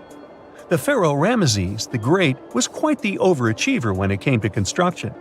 One of his mind-blowing creations was the construction located at Abu Simbel. This building was designed so that twice a year, the sun would shine directly into it and illuminate the statues of Ramesses. And let's not forget about the corbelled arch. Without this architectural gem, we'd be missing out on some mind-boggling structures like the Great Pyramid. The Egyptians knew how to make things stand tall and proud, thanks to their engineering and construction wizardry. They built grand halls and inner sanctums that make your jaw drop, and some of these temples doubled as astronomical observatories. Secant, cosine, tangent, sine, 3.14159. Yeah, that was the cheer we heard coming from the trigonometry club back in the day. For the rest of us in math class, terms such as sine, tangent, and pi were just bewildering. Who invented these and why? Was their only purpose to make it harder for students? Well, not quite. Trigonometry was invented by the ancient Egyptians. They needed this knowledge to construct pyramids, and they did a pretty good job too. The Great Pyramid in Giza still stands today, some 4,500 years after it was built. No recalls either. So let's get out of that classroom and on a journey through time to reveal the secrets behind the ancient Egyptians' precision. Here you are, standing on the Great Pyramid's construction site, some 9 miles from Cairo. Well, the city still isn't there, as you're surrounded only by the desert and teams of construction workers. They're transporting large stone blocks weighing 2.5 tons each. They're inside a wooden sled that sits on large rollers. A crew of 8 men rolls these blocks along the ground. You immediately think of the rollers on a supermarket cash register. The principle is exactly the same, but the scale is greater, much greater. Scientists estimate that the Egyptians used 2.3 million such blocks in the Great Pyramid alone. And the block in front of you is one of the lighter ones. The heaviest of them weighed up to 15 tons. But where did all these blocks come from? Most of them originated from quarries around Giza. It's not that impressive, you think, but wait until you hear how ancient engineers transported the granite used in construction over 500 miles to the pyramid. There were no railways or highways back then, but the mighty Nile was always there. Researchers even believe that the Egyptians dug a canal to connect the Nile directly to the pyramid's construction site. All they had to do then was to wait for the flood season to begin, and voila! The rising water levels floated the heavy stone blocks for them. But how did they lift the enormous stones on dry land to stack them up to the top? Did they use oversized cranes? Well, ancient Egyptians worked around this problem, literally speaking. One of the workers is now pointing to the giant ramp going around the pyramid they're building. This is how a mountain road zigzags its way to the top. If the ramp went directly to the top of the pyramid, then workers couldn't pull the stone blocks along it. It would be too steep. Scientists have calculated that 8% could be the maximum incline. So ancient Egyptians just extended the ramp around the pyramid. Again, these are all theories, as the ramp could have been inside the pyramid, as some researchers suggest. The exact building method is still a mystery, guarded by the Sphinx. That's its real name, right? Wrong. As the Great Sphinx is just the statue's alias. You know, the name writers take when they want to hide their true identity, or a singer's stage name. The Sphinx's real name, translated from Egyptian, means Horus in the horizon. That was the name for the Egyptian deity of the sky. The trail of mystery doesn't end there. As a man walks past you with a bucket of paint, he's going to add a touch of color to the Great Sphinx. Researchers found specks of this red color next to its ear. That was some strong paint, as it survived for thousands of years. You are now standing straight in front of the Sphinx. You look up. It's very tall, right? 66 feet to be precise. Now resist the urge to take a selfie. You can do it. Now you notice something else. It looks like the Sphinx is in the center of a giant triangle in the back. That's one side of the Great Pyramid. And no, your eyes are not playing tricks on you. The Sphinx really does sit in the center of the pyramid's lateral face. Here's where math comes in handy. A pyramid has 4 sides, called lateral faces. There's also a 5th face, the base, but that's not visible. It's, wait for it, face down. The Sphinx has one last mystery to reveal: its age. Scientists agree that Pharaoh Khafre built the Sphinx. He ruled after his father, who had built a great pyramid nearby. So both structures were finished around the same time. Let's talk about numbers again. You've heard of Cleopatra, the Egyptian princess described as a woman of great beauty. Hello? She saw the pyramids, but she lived closer to the time of the first iPhone than the time of the people who built the pyramids. Fascinating, right? You can see thousands of people around you. They're working hard to build the pharaoh's tomb. But how many of them are there exactly? One Greek philosopher estimated there were as many as 100,000 workers. Seems like an okay number for such an enormous structure, but it can't be true. Science simply can't back up this number. Egyptologists put the total number of workers at 30,000. And yes, Indiana Jones was one of them, at least on the big screen, but he showed up late. Egyptologists know a lot about the pyramids, but not everything. Not because they don't want to, but because they haven't yet dug up enough evidence. They can only guess how the building process went. First, engineers would arrive to choose the right spot and do the necessary measurements. That's why they needed all that complicated math. Then, it's time for sourcing the material, the large stone blocks I mentioned earlier. When boats deliver them to the site of the future pyramid, workers can finally do their thing. They operated in smaller groups, but there were at least 2,000 of them chiseling and carving away at any given time. Sounds like a typical construction site today? Well, that's because it is, just thousands of years ago. It's amazing what ancient Egyptians were able to achieve with just copper and stone tools. The pyramid is now complete in front of you. But is it the same pyramid we see today? Why is this structure shining bright in the desert sun? Isn't it supposed to be a dusty yellow color? Well, no. Human activity and the elements have completely stripped the outer layer of stones over time. Expert craftspeople polished these blocks using nothing but stone and sand. The end result was a smooth and shiny rock. On the day it was completed, the Great Pyramid of Giza was a perfect triangle of light. Its polished sides acted like giant mirrors, reflecting the powerful Egyptian sun. This is the point where you should put your glasses on, and that shiny thing you see at the pyramid's very top is actually gold. The capstone at the top of the pyramid is called a pyramidion. It was covered in sheets of gold. As you can guess, these were the first stones to disappear. Let's make another stop before we get you back to your classroom. We travel to the British Isles, and no, Stonehenge isn't our destination. It is Newgrange in County Meath. Scientists estimate that the ancient peoples of Ireland built this stone monument around the year 3200 BCE. This makes it older than both Stonehenge and the Great Pyramid in Giza. The function of the circular mound in Newgrange is the same as the one of the Great Pyramid and equally mysterious. The estimated amount of loose stone present in the valley is over 220,000 tons. And it's not just randomly thrown on a pile. The order in which the stones are set makes the structure water-resistant. That would explain how Newgrange had survived for so long. Kinda makes you want to splash out the cash for that waterproof phone case, huh? Well, you're back in your school desk, but today's math lecture is the last thing on your mind. You're thinking about how great the Egyptian pyramids are, and if we have something similar today. It turns out modern engineers are just as impressed with the Great Pyramid as you are. There's a glass pyramid sitting in the main courtyard of the famous Louvre Museum in Paris. The panorama of San Francisco wouldn't be complete without the 48-story Transamerica Pyramid. But Las Vegas went the furthest. There we find the Luxor Hotel.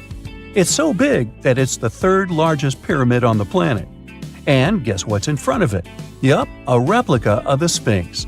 It's 110 feet tall, 2 stories higher than the one in Giza. Yeah, everything's bigger in Vegas. There are mysterious plasma bubbles floating around the pyramids of Giza. As bizarre as that might sound, let's get one thing clear right off the bat. There's nothing extraterrestrial going on here. Plasma bubbles are those weather anomalies that form in a layer of Earth's atmosphere called the ionosphere. This is an invisible layer surrounding our planet that stretches roughly from 50 to 400 miles above Earth's surface, right at the edge of space.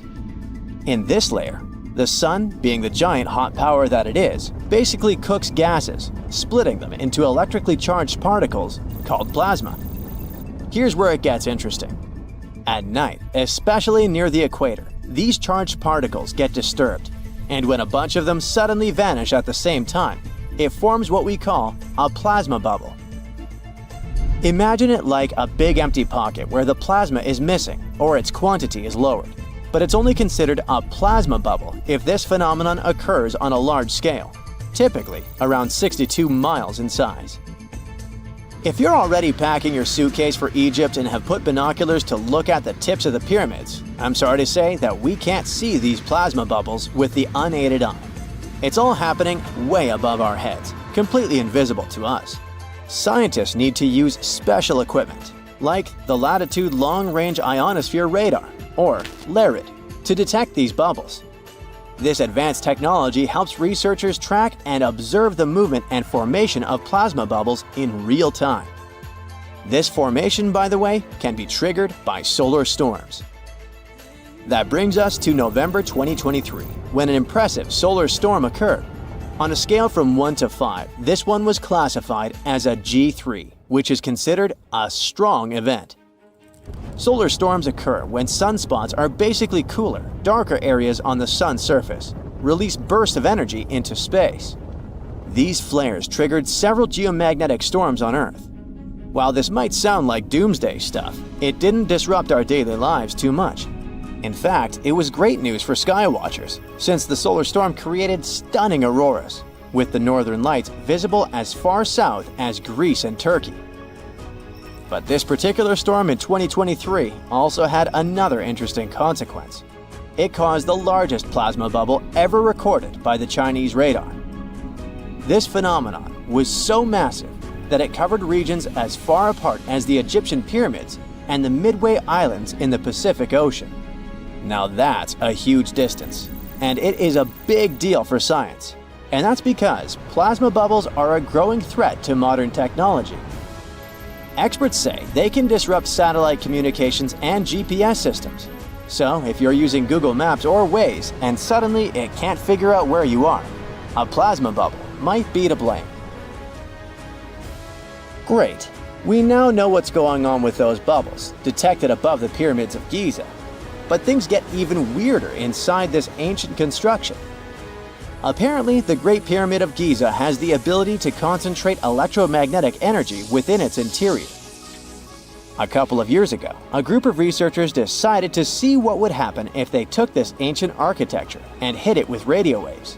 I mean, waves that are similar to the kind your phone uses, but on a much larger scale, up to 1,900 feet long. But since they couldn't just start blasting radio waves at the actual pyramid, they did the next best thing: computer modeling. Using these simulations, the researchers discovered something incredible.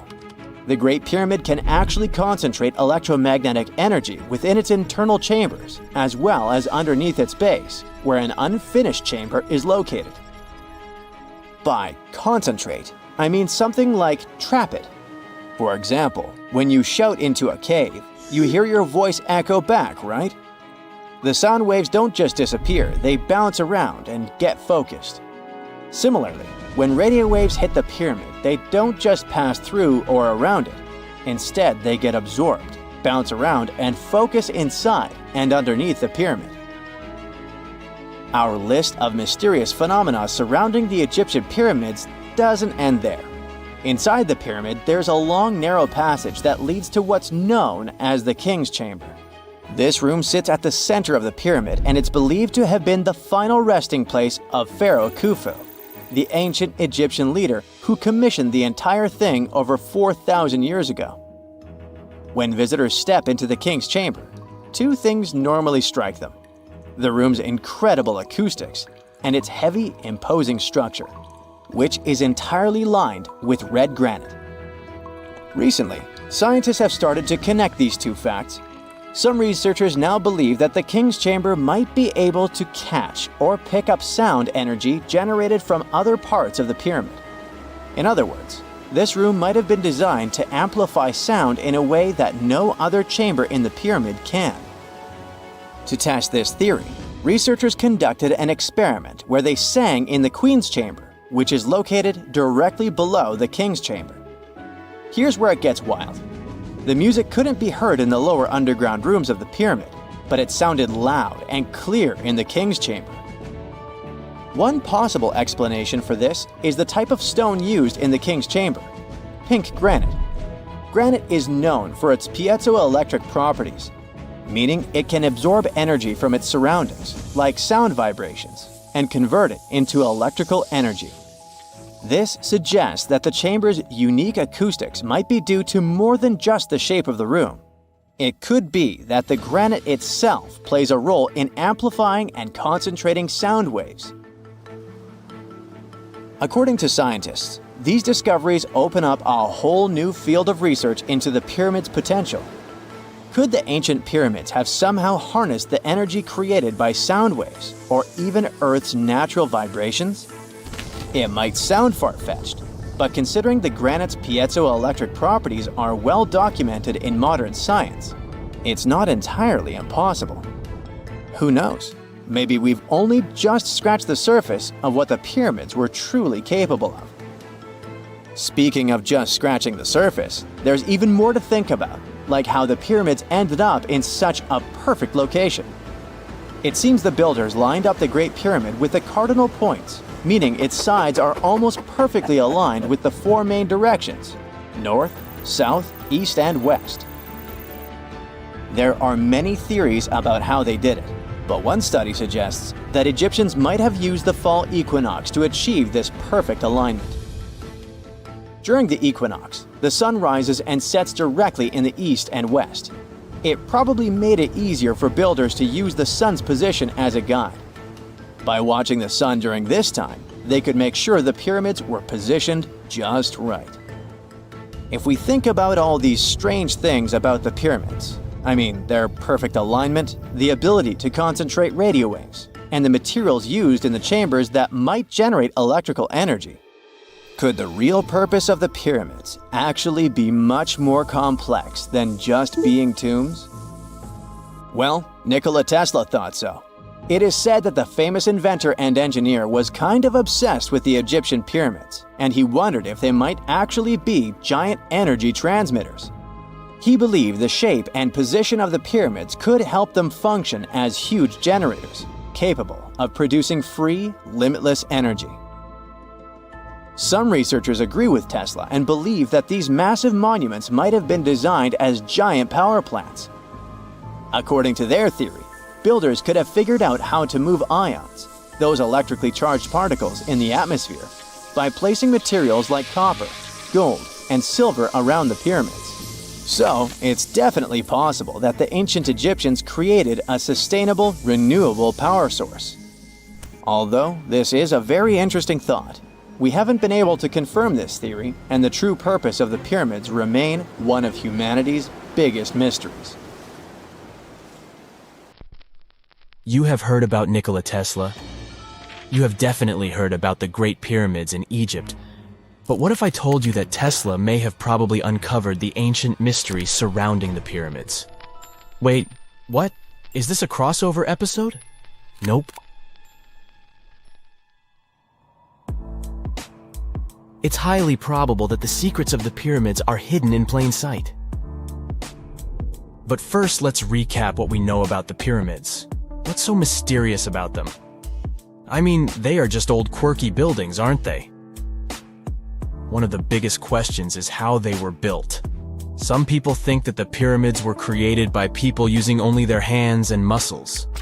But others think that there might have been some kind of crazy energy source that we don't know about yet. Like, what if aliens helped out or something? Just kidding. But this idea of some unknown energy source being used to build the pyramids has been around for ages. Even in old texts, like the pyramid texts, it talks about how the gods gave us something to build a great power. So maybe there was something really powerful and mysterious going on back then? Who knows? Back in the early 1900s, he got obsessed with the Great Pyramids of Egypt. He read numerous books about these ancient structures and was blown away by how much energy they seemed to have. At that time, not many people knew much about electricity, and Tesla started to wonder if there was some kind of advanced tech hidden in the pyramids. He had an idea that the power of the pyramids had to do with electromagnetism, and he put a lot of time and effort into trying to figure out the mystery. Tesla had some pretty unusual theories about the Great Pyramids. He thought that they could actually store and move electricity, which could then be used to power up the areas around them. He also had this theory that the pyramids were built using some kind of crystal energy. He believed that the chambers inside the pyramids could have these super powerful crystals that could control the electromagnetic fields. But that's not all. Tesla also had this idea that the materials used to make the pyramids had properties that allowed them to trap energy from the sun and the moon. And not just a little bit of energy. He thought that the pyramid could actually create this massive energy field that could light up whole cities or even brighten up dark places. He thought that the pyramids could be used as giant power plants to generate electricity and run machines. Tesla even believed that the pyramids were somehow linked to cosmic energy, which could be used for spiritual enlightenment and healing. How very new age of him. Anyway, Tesla wasn't just pulling these ideas out of thin air. He was seriously into studying everything he could about the pyramids, from ancient artifacts and texts to hieroglyphs and drawings. And he came up with this idea that the pyramids were designed to be energy amplifiers, and some kind of unknown energy source was used during their construction. Some people thought Tesla was eccentric for coming up with these theories, but his ideas have actually had a huge impact on the way we think about the pyramids today. Researchers and scholars have been digging into his theories for years and using them to uncover some of the biggest mysteries surrounding these ancient structures. For example, recently scientists have used theoretical physics to investigate how the Great Pyramid of Egypt would react to certain radio waves. They found out that if the radio waves were a certain length, the pyramid could concentrate the energy inside its rooms and focus it under its base. The scientists did lots of calculations to figure this out. They first thought about what radio wavelengths would work best. Then they made a model of how the pyramid would react to the waves. They figured out how much of the energy from the waves would get absorbed or spread out. Lastly, they checked how the energy would move around inside the pyramid when the waves hit it. To help explain all of this, the scientists used something called multipole analysis. This is when you take a complicated object and break it down into simpler parts. Then you can see how each part interacts with the energy that's coming in. It's like taking apart a puzzle to see how each piece fits together. The researchers are interested in how all of this can be used in the future. They want to make really tiny particles that can do the same thing as the pyramid, but with light. By changing the size, shape, and the material of these particles, they can control how the light moves around them. This can be really useful for things like making tiny sensors or super efficient solar cells. The scientists had to make some guesses when they were doing their research. They assumed that there weren't any hidden spaces inside the pyramid, and that the material used to build it was all the same. But even with these guesses, they still made some pretty impressive discoveries. But the pyramid study is not the only proof that Tesla was ahead of his time. There are more Tesla's projects that seemed unrealistic at the time, but that scientists and enthusiasts reevaluate and try to implement today. Let's talk about Tesla's most ambitious project, the Wardenclyffe Transmission Tower. Back in 1900, Tesla was already a big shot when it came to electrical engineering in America. People were blown away by his amazing inventions and the fact that he managed to outdo Thomas Edison in the battle of currents. However, Tesla wasn't content to rest on his laurels. He decided to embark on his most ambitious project yet, the transmission tower at Wardenclyffe. It was built between 1901 and 1905, and it was based on one of Tesla's breakthrough ideas. He had a vision to make the impossible possible by creating a global wireless communication system. It would use Earth itself as a conductor, transmitting music, news, stock market reports, secured military communications, and even facsimile images. Does it sound familiar? Right, it sounds just like the internet that we use today, only without the use of any wires. But Tesla had a much bigger dream in mind, to transmit power wirelessly. He already proved that high-frequency signals could be sent without any wires using his Tesla coil transformers, and this sparked his obsession with wireless energy transmission. His vision was to not only transform the way we communicate, but also to find a way to transfer power currents globally by tapping into the Earth's natural energy. Tesla believed that there was an abundance of free energy all around us that could be used for humanity's benefit. In 1899, he conducted some top-secret experiments and got convinced that it was possible to transmit electrical power through the Earth's upper atmosphere. This is actually how the Wardenclyffe Tower was created.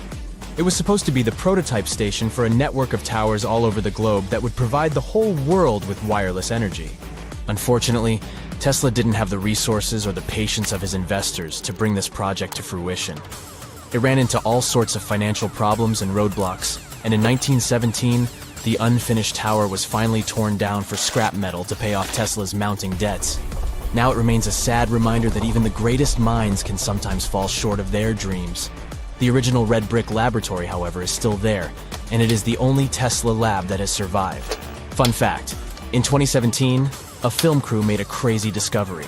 They used ground-penetrating radar to explore the area around Wardenclyffe, and they found a whole series of tunnels stretching for hundreds of feet underneath the site. Nobody knows exactly what these tunnels were used for, but people have been speculating for years that they were part of Tesla's grand plan. Wardenclyffe, of course, is a major landmark for Tesla enthusiasts from all over the world. Who knows? Maybe someone will finally crack the mystery of the tunnels one day. But even if they don't, the legacy of Tesla and his amazing ideas lives on. When you hear the word mummy, you might get a chill down your spine. That's because most of us associate this word with those creepy characters we've seen in some scary movies. But in reality, mummies have helped us understand a lot about ancient civilizations, their rulers, and about how people used to deal with losing their loved ones. The people most famous worldwide for their mummies are the ancient Egyptians.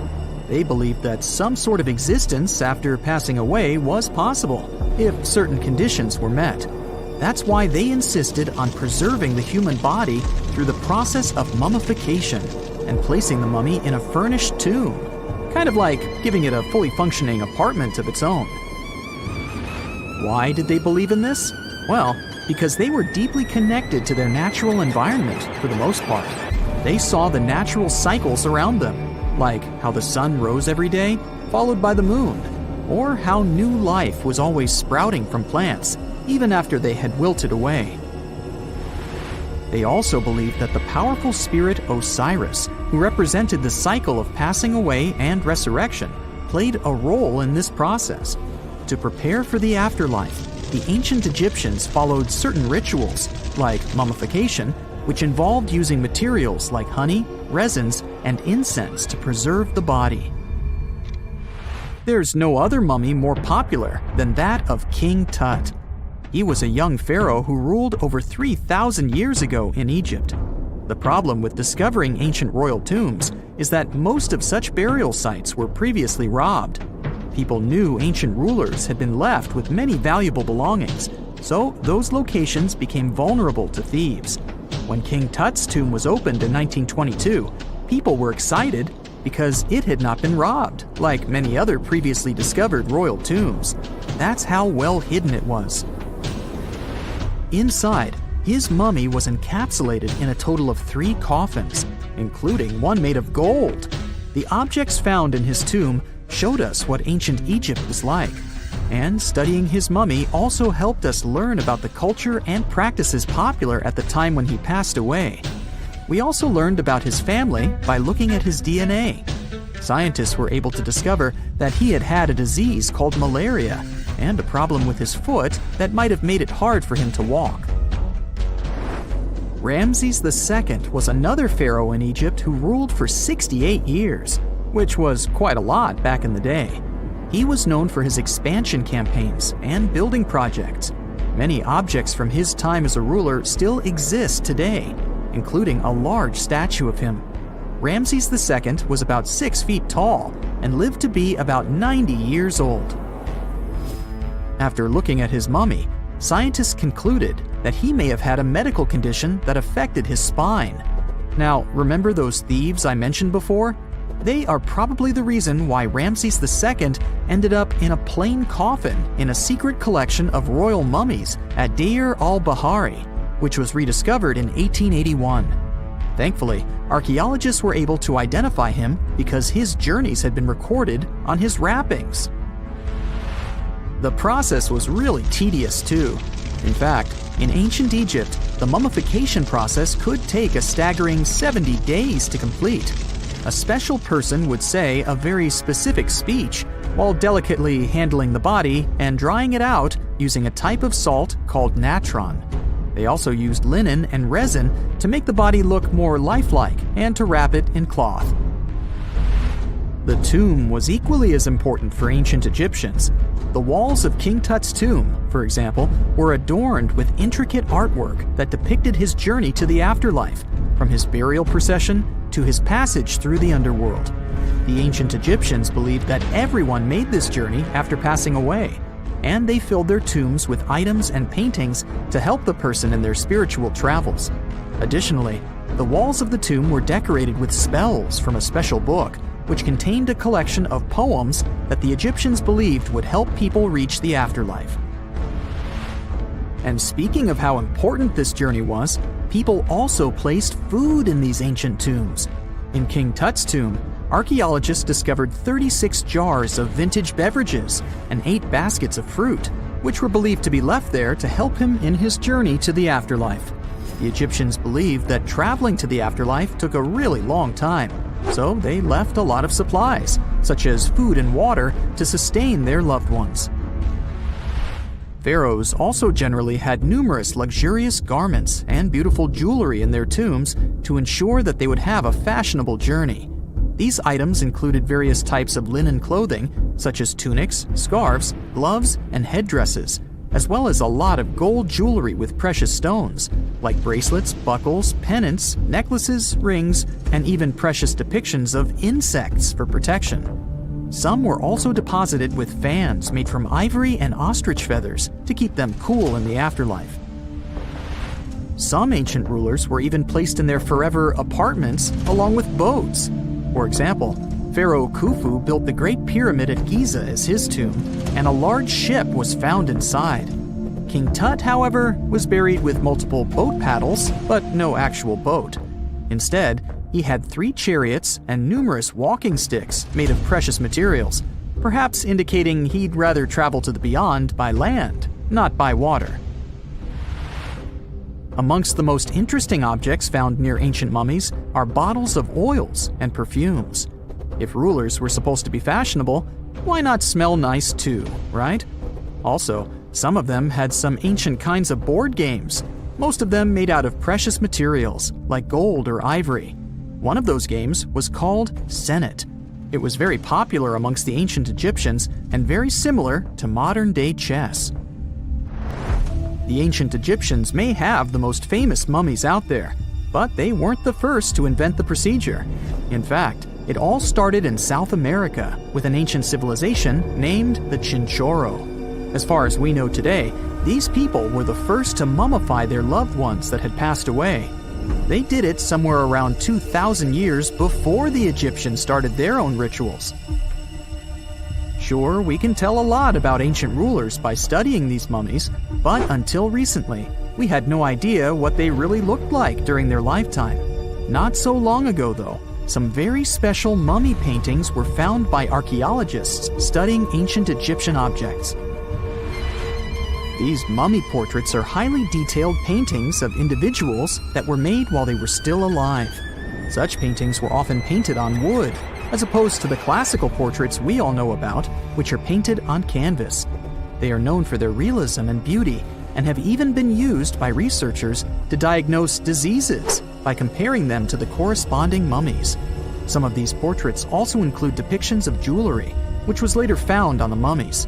The recent discovery of these mummy portraits in Central Egypt is significant, as it marks the first time in over a century that such paintings have been found. Mummies appeared all around the world naturally, too. Mummification can occur without people intervening because of natural conditions, like extremely cold or hot environments, places with a lack of oxygen, or accidental exposure to chemicals that preserve the body. These conditions don't allow bacteria to grow, resulting in the body remaining more or less intact.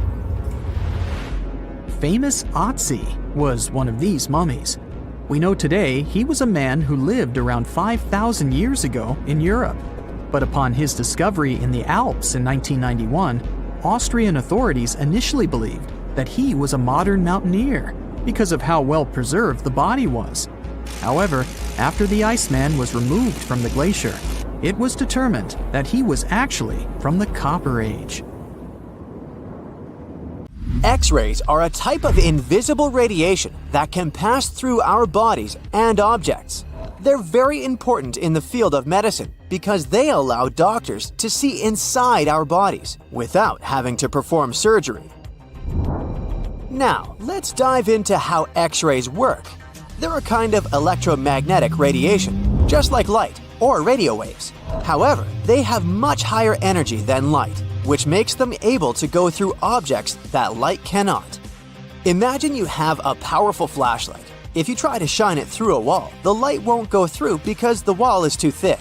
But these rays have enough energy to go through walls and even our bodies. The discovery of X-rays happened by accident in the late 19th century.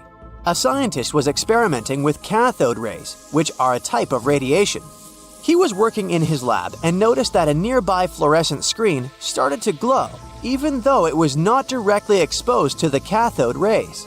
He realized that something invisible was causing the fluorescence, and he named it X-ray, because X is the mathematical symbol for something unknown. He continued experimenting with such rays and discovered that they could pass through many objects, like flesh and bones, but not through denser materials like metal. He also found that X-rays could create images on photographic plates, just like a camera takes pictures. The way this works is quite fascinating. Imagine you're standing in front of a bright light and you hold your hand in front of your face. Your hand blocks the light and you can't see through it. But if you place a sheet of tissue paper in front of your hand, some light will pass through, and you'll be able to see the outline of your hand. X-rays work in a similar way. When a doctor wants to take an X-ray of a part of your body, they will ask you to stand or lie down next to a machine. This device has a special plate that can capture the image. Let's say the doctor wants to further examine your arm. They will place the X-ray plate on one side of your arm and the machine on the other side. Then, the machine will produce a controlled burst of X-rays that pass through your arm. Remember how we talked about the tissue paper allowing some light to pass through?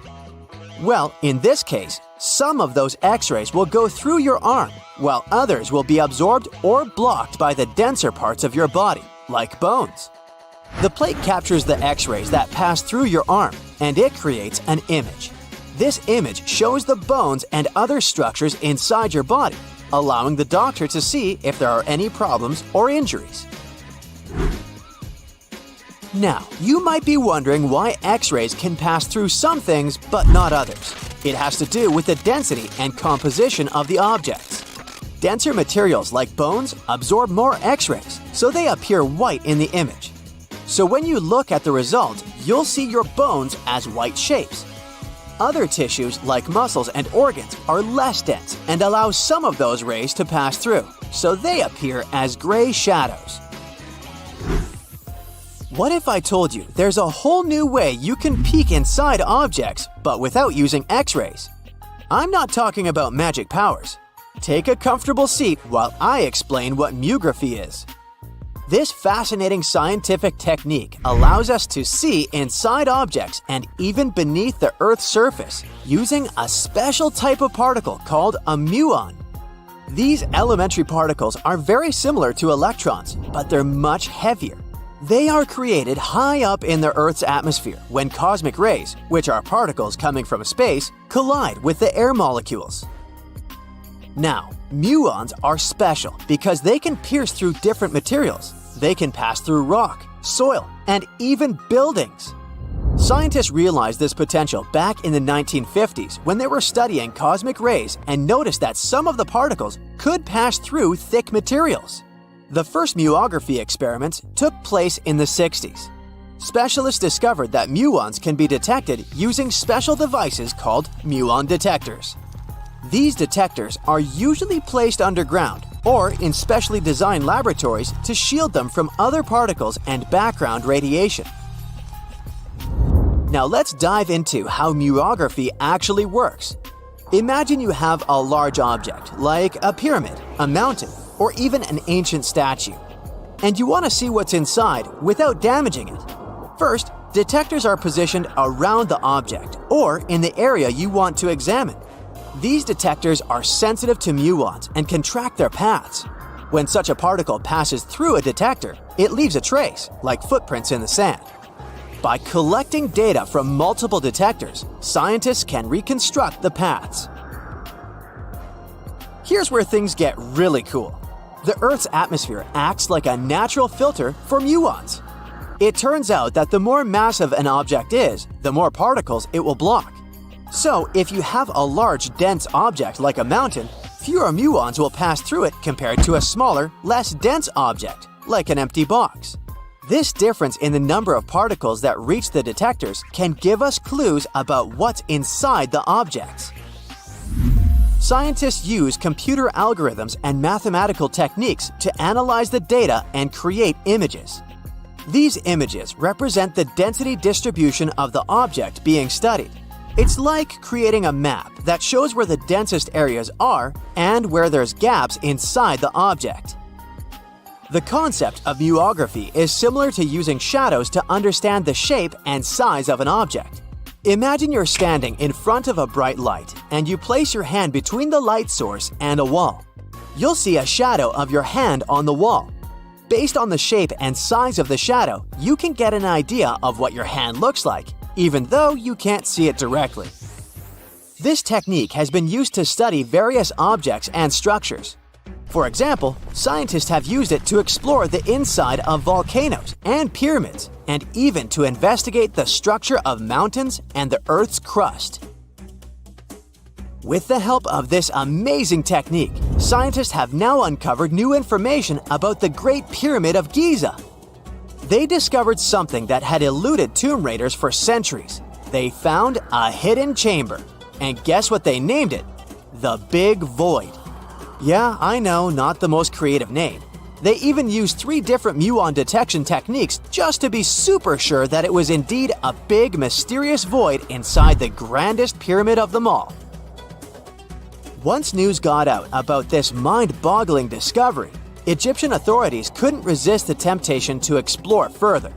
So, they brought in an endoscope camera to confirm the existence of this epic void.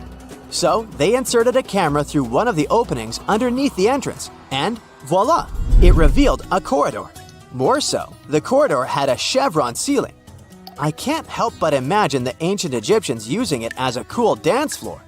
Another team of scientists decided to take another shot at scanning this newfound void. According to them, the Great Pyramid of Giza is a pioneer in the pyramid game. It used a technique called chevron to cover internal structures and keep them from collapsing. Now, why did the ancient Egyptians build this corridor and the grand void it leads to?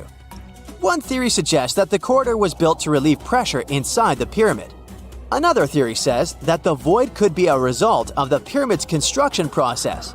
It could have been an internal ramp used to move roof blocks into position, and then it was left there or filled loosely with rubble. According to other enthusiastic explorers, there might be another burial chamber waiting to be discovered. They believe that the pyramids were built with a dash of randomness in the construction process. As the builders worked their magic, they realized that some chambers wouldn't be able to handle the weight of a majestic sarcophagus. So they made adjustments on the fly, creating new plans as they went along. In November 1922, a boy walked through the desert mountains of Egypt and discovered some ancient steps carved into the rock. Subsequently, this find became one of the world's largest and most significant archaeological discoveries. This step was part of Tutankhamun's untouched tomb. Archaeologists found about 5,000 ancient objects, including jewelry, fabrics, painted vases, and funeral masks. You've probably seen one of them. It has become one of the most recognizable attributes of ancient Egypt.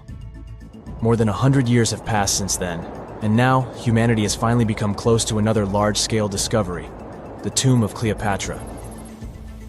This queen was the last active ruler of the Ptolemaic Kingdom of Egypt, who sat on the throne from 51 to 30 BCE.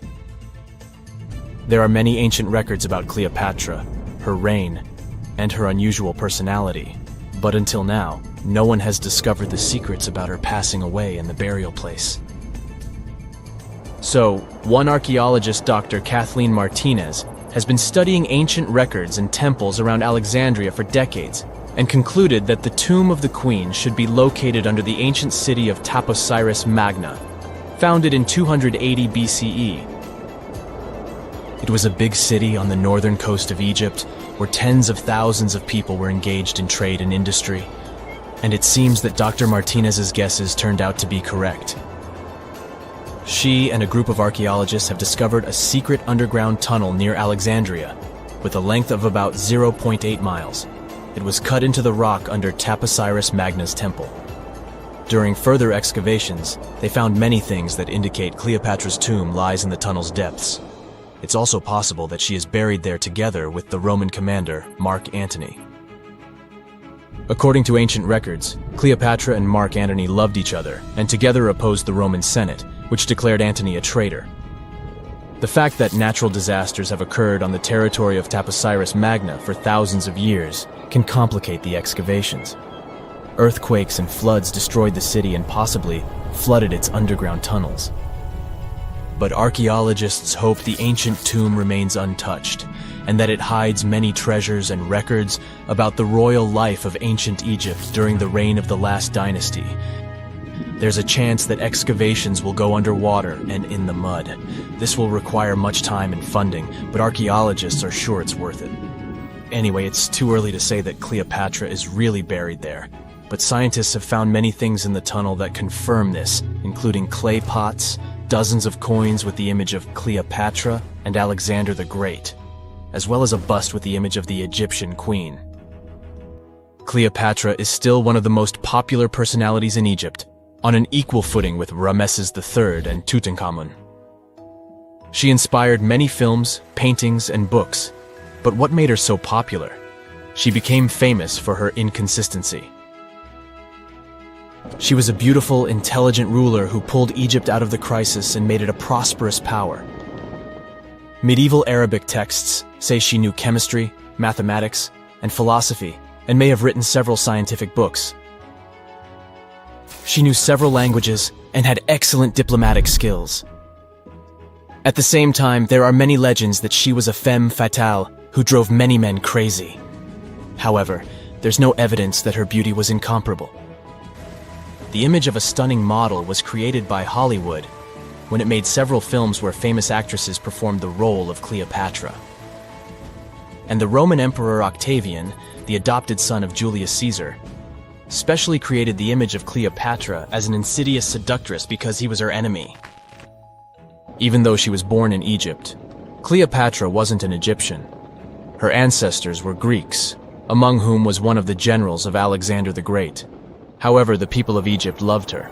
She learned the language and was very sensitive to the traditions of this country. She knew the history, mentality, and customs of ancient Egypt well. She raised the level of its economy and strengthened its status as a world power. Much of this was made possible thanks to her cunning and impressiveness. She loved theatrical performances and lavish celebrations. She knew how to surprise people and put on a show. But behind the exterior image of a luxury lover was an intelligent and calculating ruler. Ancient Egypt was a rich, luxurious country, and Cleopatra did everything to increase its wealth and strengthen its position in the international arena. For example, she was once in conflict with her brother Ptolemy XIII.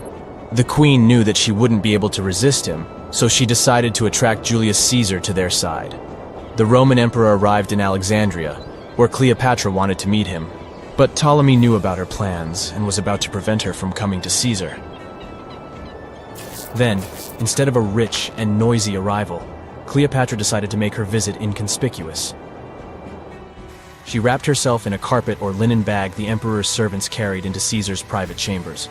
Cleopatra emerged from the carpet and impressed the Roman emperor with her beauty and determination. As a result, they fell in love with each other and became close allies. After some time, she impressed another influential Roman for diplomatic purposes. She arrived to meet Mark Antony on a golden barge with purple sails and silver oars. Cleopatra was dressed in the image of Aphrodite and sat under a magnificent canopy. Her servants dressed like cupids and were blowing her fan and burning incense. But Cleopatra created such a show for a reason. She knew that Antony revered Greek mythology and considered himself the embodiment of Dionysus. As a result, he was so impressed with this woman that he ended up marrying her. Cleopatra defended her crown, strengthened her alliance with Rome, and bore Antony 3 children. In Egypt, they threw big parties and enjoyed wealth with power. However, the relationship of a high-ranking official with the Egyptian queen caused a scandal in Rome.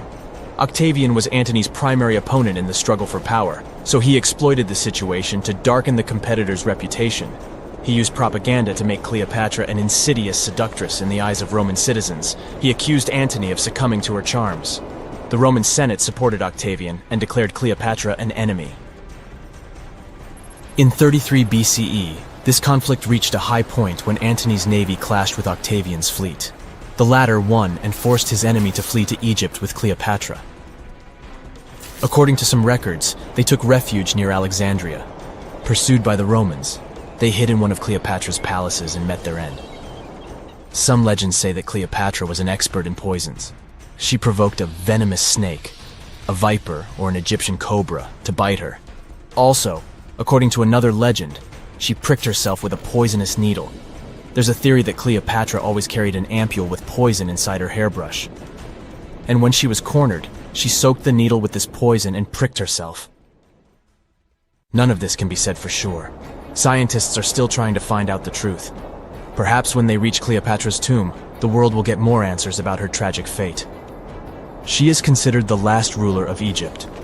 After her passing, Octavian plundered her palaces and temples and returned to Rome, where he became the main emperor. He successfully ruled the country and expanded its borders. His reign ended when he turned 75. World history would have looked different if Cleopatra and Mark Antony hadn't lost that naval battle. By the way, did you know that more time has passed between Cleopatra's reign and Neil Armstrong's flight to the moon than between the reign of the Egyptian queen and the construction of the Great Pyramid of Giza? Armstrong took a step on the Earth satellite in 1969, 38 years after the birth of Cleopatra. and the construction of the pyramid took place in 2560 BCE. Imagine how long the history of ancient Egypt is. Cleopatra is closer to us in time than to the pyramids.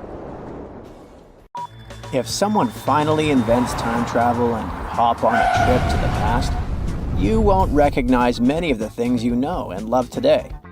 The Statue of Liberty and the Egyptian pyramids, some basic gadgets like the remote control and your laptop, and even the corn you have for lunch have all changed beyond recognition. When the pyramids were originally built in ancient Egypt and Giza and other places, they didn't look sandy brown at all. All of them were covered with white limestone. If you had seen them under the hot African sun, you'd have to look away. That's how smooth and shiny they were. Builders used around 6 million tons of this material for the Great Pyramid of Giza alone. It's the largest one you can still see on your trip to Egypt. The local rules were quite a thrifty crowd, and they reused some of the casing stones for other construction projects. A massive earthquake in the 14th century has also loosened some of the stones, so you won't see a lot of limestone, but some of it is still there, on top of the Pyramid of Khafre in Giza. It looks like it has a second peak on top of the first. In ancient times, all pyramids used to have capstones called pyramidions, covered in a mix of gold and silver. Most of them have been lost over the centuries, but you can still see a few of them at museums. They show images of Egyptian deities. The pyramids were probably modeled after a sacred pointed stone, the benben. It represented the rays of the sun. Now, lifting heavy rocks wasn't so simple without the tech we have today. I guess you'll agree with me if you helped your friends move at least once, and they made you carry the couch. But those smart Egyptians of the past thought of that and chose the pyramid shape. It lets the weight distribute evenly throughout the whole thing. The Statue of Liberty has also had a major makeover since it was first unveiled in 1886. Believe it or not, it used to be a shiny brown color, just like a penny. 20 years later, it changed its color to green. It wasn't a fashion statement, but a chemical reaction. The statue is covered with hundreds of thin copper sheets. When copper reacts with air, it naturally forms a protective layer called verdigris. This layer protects what's under it from corrosion, and that's why statues and other things made of copper, brass, and bronze can last so long. When Lady Liberty first turned green, people in authority decided it would be a good idea to paint it all over. It was way before social media, so you couldn't just drop an angry comment under the post describing the idea. But they wrote about it in the local newspapers, and the public didn't love the idea. Then the Times interviewed a copper and bronze manufacturer, and he confirmed they shouldn't repaint it, because removing the protective layer would mean destroying the statue. Over the years, people have suggested painting Lady Liberty several times, but no one has ever done it. I don't know about you, but I can't imagine that lady in any other color, so I guess it's for the better. You love bananas as much as I do? Next time you enjoy a juicy soft one, remember you gotta thank selective breeding for that texture. The original wild bananas had many large, hard seeds and not so much delicious pulp. And hey, who doesn't like a sugary watermelon? It has a history of over 5,000 years, and it used to have bitter, yellowish white flesh and was really tricky to open. Selective breeding saved the day again, and watermelons got way sweeter. Japanese scientists went further and invented the seedless version. Corn's grandmother is a Mexican grass called teosinte. The kernels in this grass were small and hard to get. Farmers from many thousands of years ago saved the seeds only of those plants that were larger or tastier, or with kernels that were easier to grind. Thanks, my friends, for giving us the corn that's edible and even delicious. And just imagine, wild avocados were so small that they could easily fit in the palm of your hand. The pit in them was so large you wouldn't find much edible material inside. They also had a much harder shell than the ones we're used to. You probably wouldn't get a lot of work done without your beloved computer today, but I can't tell you exactly whom to thank for this invention. The ABC from 1942 is one of the contendants for the title of the first computer. It's short for the Atanasoff Berry computer, named after its inventors at Iowa State University. The ABC weighed over 700 pounds. Yep, yours must be way lighter than that. That big boy consisted of around 300 vacuum tubes and had a rotating drum, a little bigger than a paint can, and had small capacitors on it. A capacitor is a gadget that can store an electric charge, like a battery. The ABC could solve problems with up to 29 different variables to help scientists save some time. Like modern computers, it used binary digits, ones and zeros, to represent all numbers and data. Because of that, it was possible to do the calculations electronically. And now, my favorite part, the ABC finished one operation about every 15 seconds. Just for you to compare, it's millions of operations per second now. Unlike the tech we use today, the ABC did not have a changeable stored program, so the program could only do a single task at a time. An operator had to write down the intermediate answer and then dial that back into the computer. Sounds like another reason to be happy we live in the 21st century. That remote control you use for all sorts of appliances has gone a long way too. Nikola Tesla, who gave us alternating current, designed one of the first wireless remote controls back in 1898. He named his invention teleautomation and demonstrated it on a miniature boat controlled by radio waves. The boat had a little metal antenna attached to it. Tesla sent signals to the boat using a box with a lever and a telegraph key, which was his version of a remote control. Those signals set electrical contacts on the boat into motion and moved the rudder and the propeller, and Tesla was controlling the boat. The concept of the remote control soon spread to other gadgets. The first television remote control followed in 1950. It was designed by the Zenith Radio Corporation, called LazyBone. Don't take it personally, please. This LazyBone had a massive cable that was attached to the TV set, and those who tried it didn't fall in love with the invention because they tripped over that cord. I feel your pain, my friends. If you live or work on one of the top floors, you gotta love this one. Meet the first passenger elevator. It traveled at the speed of 40 feet per minute. Not the fastest, I know, compared to today's record, which is 40 feet per second. But hey, it was built back in 1857 in New York and was more of a tourist attraction than a necessity. The elevator had a steam engine hidden in the basement of a 5-story building. 3 years later, they shut it down because the public didn't appreciate it.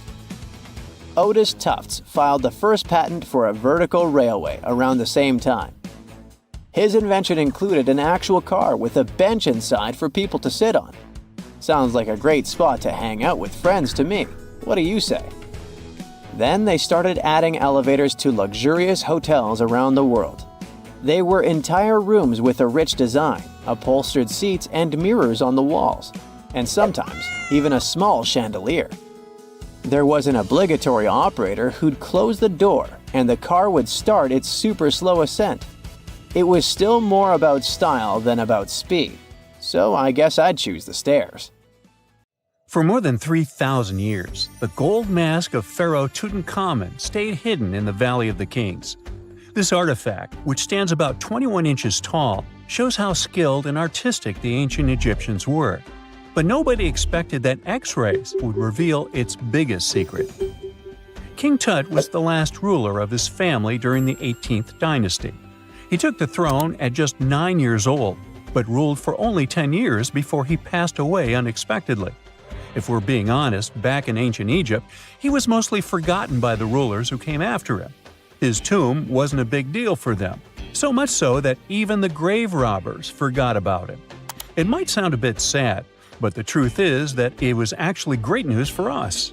Since his tomb was practically forgotten, it ended up being perfectly preserved.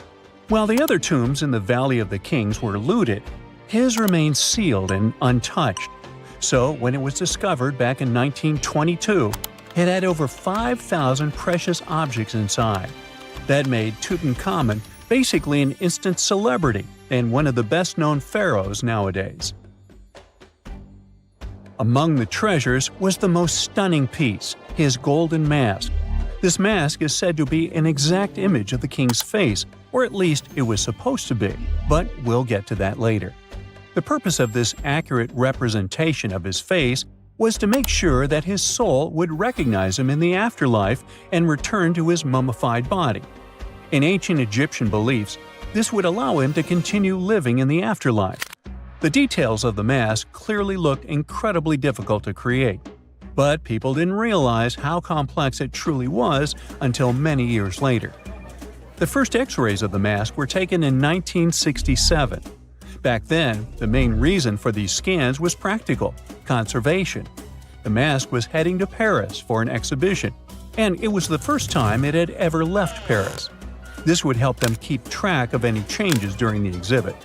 Plus, the images could give clues about how the mask was made, but back then, they probably didn't fully realize just how complex its construction was. I mean, Egyptian goldsmiths didn't use modern soldering techniques. So, how did they make this mask? New X-rays taken in 2007 gave us some answers. It turned out the Egyptians didn't use pure gold, which is 24 carats. The mask was actually made of 23-karat gold, meaning it was mixed with another material. So specialists discovered that the gold sheets contained a small amount of copper, a reddish-brown metal. This was likely done to make the material more flexible and easier to shape. They would then shape the gold sheets by heating and hammering them over and over again. But there was one more secret inside the mask that wasn't discovered until 2015. The year before, the staff at Cairo's Egyptian Museum were working on the mask display when the long beard of the mask accidentally got knocked off. Another theory is that the beard had become loose over time and just fell off. Either way, the fact that King Tut's beard came off caused a lot of stress. After all, we're talking about one of Cairo's biggest tourist attractions, so the experts had to fix the problem quickly. The restoration process started with a detailed recording of the mask's condition. To do this, they had to take a full three-dimensional scan of the artifact, and, by accident, they found something very interesting in the mask. Inside the royal beard, there is a gold tube, an intriguing structure that the Egyptians likely used to attach the beard to the rest of the mask. And that proved, once again, that the process of making this mask was even more complex than experts thought. But the mysteries don't stop there. Remember how we mentioned that the mask was thought to perfectly represent King Tutankhamun's face? Well, that might not be entirely true. Some popular theories suggest the mask was never meant for him and was actually made for someone else. A study published in 2015 suggested the mask was originally made for a female pharaoh, his supposed stepmother, the famous and beautiful Egyptian queen Nefertiti. The biggest clue comes from an inscription on the mask. At first glance, it seemed to belong to Tutankhamun, but after a close examination, researchers noted that something else was actually written underneath King Tut's name. The royal name stamp seems to have been altered, and originally it had something written on it that translates to Queen Nefertiti. There is another feature of King Tut's golden mask that was overlooked for years, which adds even more mystery. As we mentioned earlier, experts believe he wasn't respected much by the pharaohs who came after him. And one of the clues that made archaeologists think this is the pierced ears on the mask. Some researchers believe that King Tutankhamun wouldn't have worn earrings after he was a kid. So, according to their theory, by the time he passed away at 18, he shouldn't have been represented with pierced ears.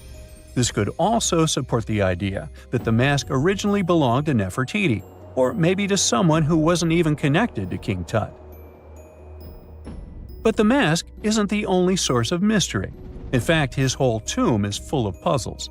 Recently, historians found a sign that the place where King Tut was supposed to be buried was changed at the last minute. For years, experts wonder why a pharaoh who ruled for 9 years ended up in such a simple tomb.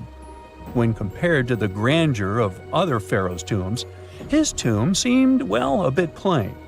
The idea that a king like Tutankhamun would have such an unremarkable resting place just doesn't match up with the power and importance he must have had in ancient Egypt. So, what happened? Well, apparently, this might have something to do with his successor, Pharaoh I. After King Tutankhamun passed away, researchers believe that I made sure to erase him from Egypt's history. So, one theory suggests that he was probably behind the quick decision to place King Tut's body in a smaller, less impressive tomb. When experts looked at I's own tomb, they found something interesting. There is a large wall covered in painted baboons. This is the same type of artwork found in Tutankhamun's tomb. It seems like the same person might have chosen the artwork for both tombs. Now, the design and decoration of the two tombs are almost identical, suggesting there was a shared hand behind both. But there is one key difference. I's tomb is fit for a king. It's much bigger and more impressive, even though the style and artwork are similar to what you see in Tutankhamun's tomb. So the theory suggests that I decided what went into both tombs. Since Tut passed away unexpectedly at a young age, his grand tomb wasn't finished in time. Normally, pharaohs start building their tombs while they're still alive to make sure everything is perfect. But Tut passed away when he was just 18, so there wasn't enough time. I may have taken advantage of the situation, ordering a smaller tomb for Tut and keeping a larger one for himself. Experts believe this theory explains why Tutankhamun's tomb is so simple and how I managed to wipe his memory from history so easily. But in the end, the story of King Tut's mask and tomb is full of mystery and intrigue.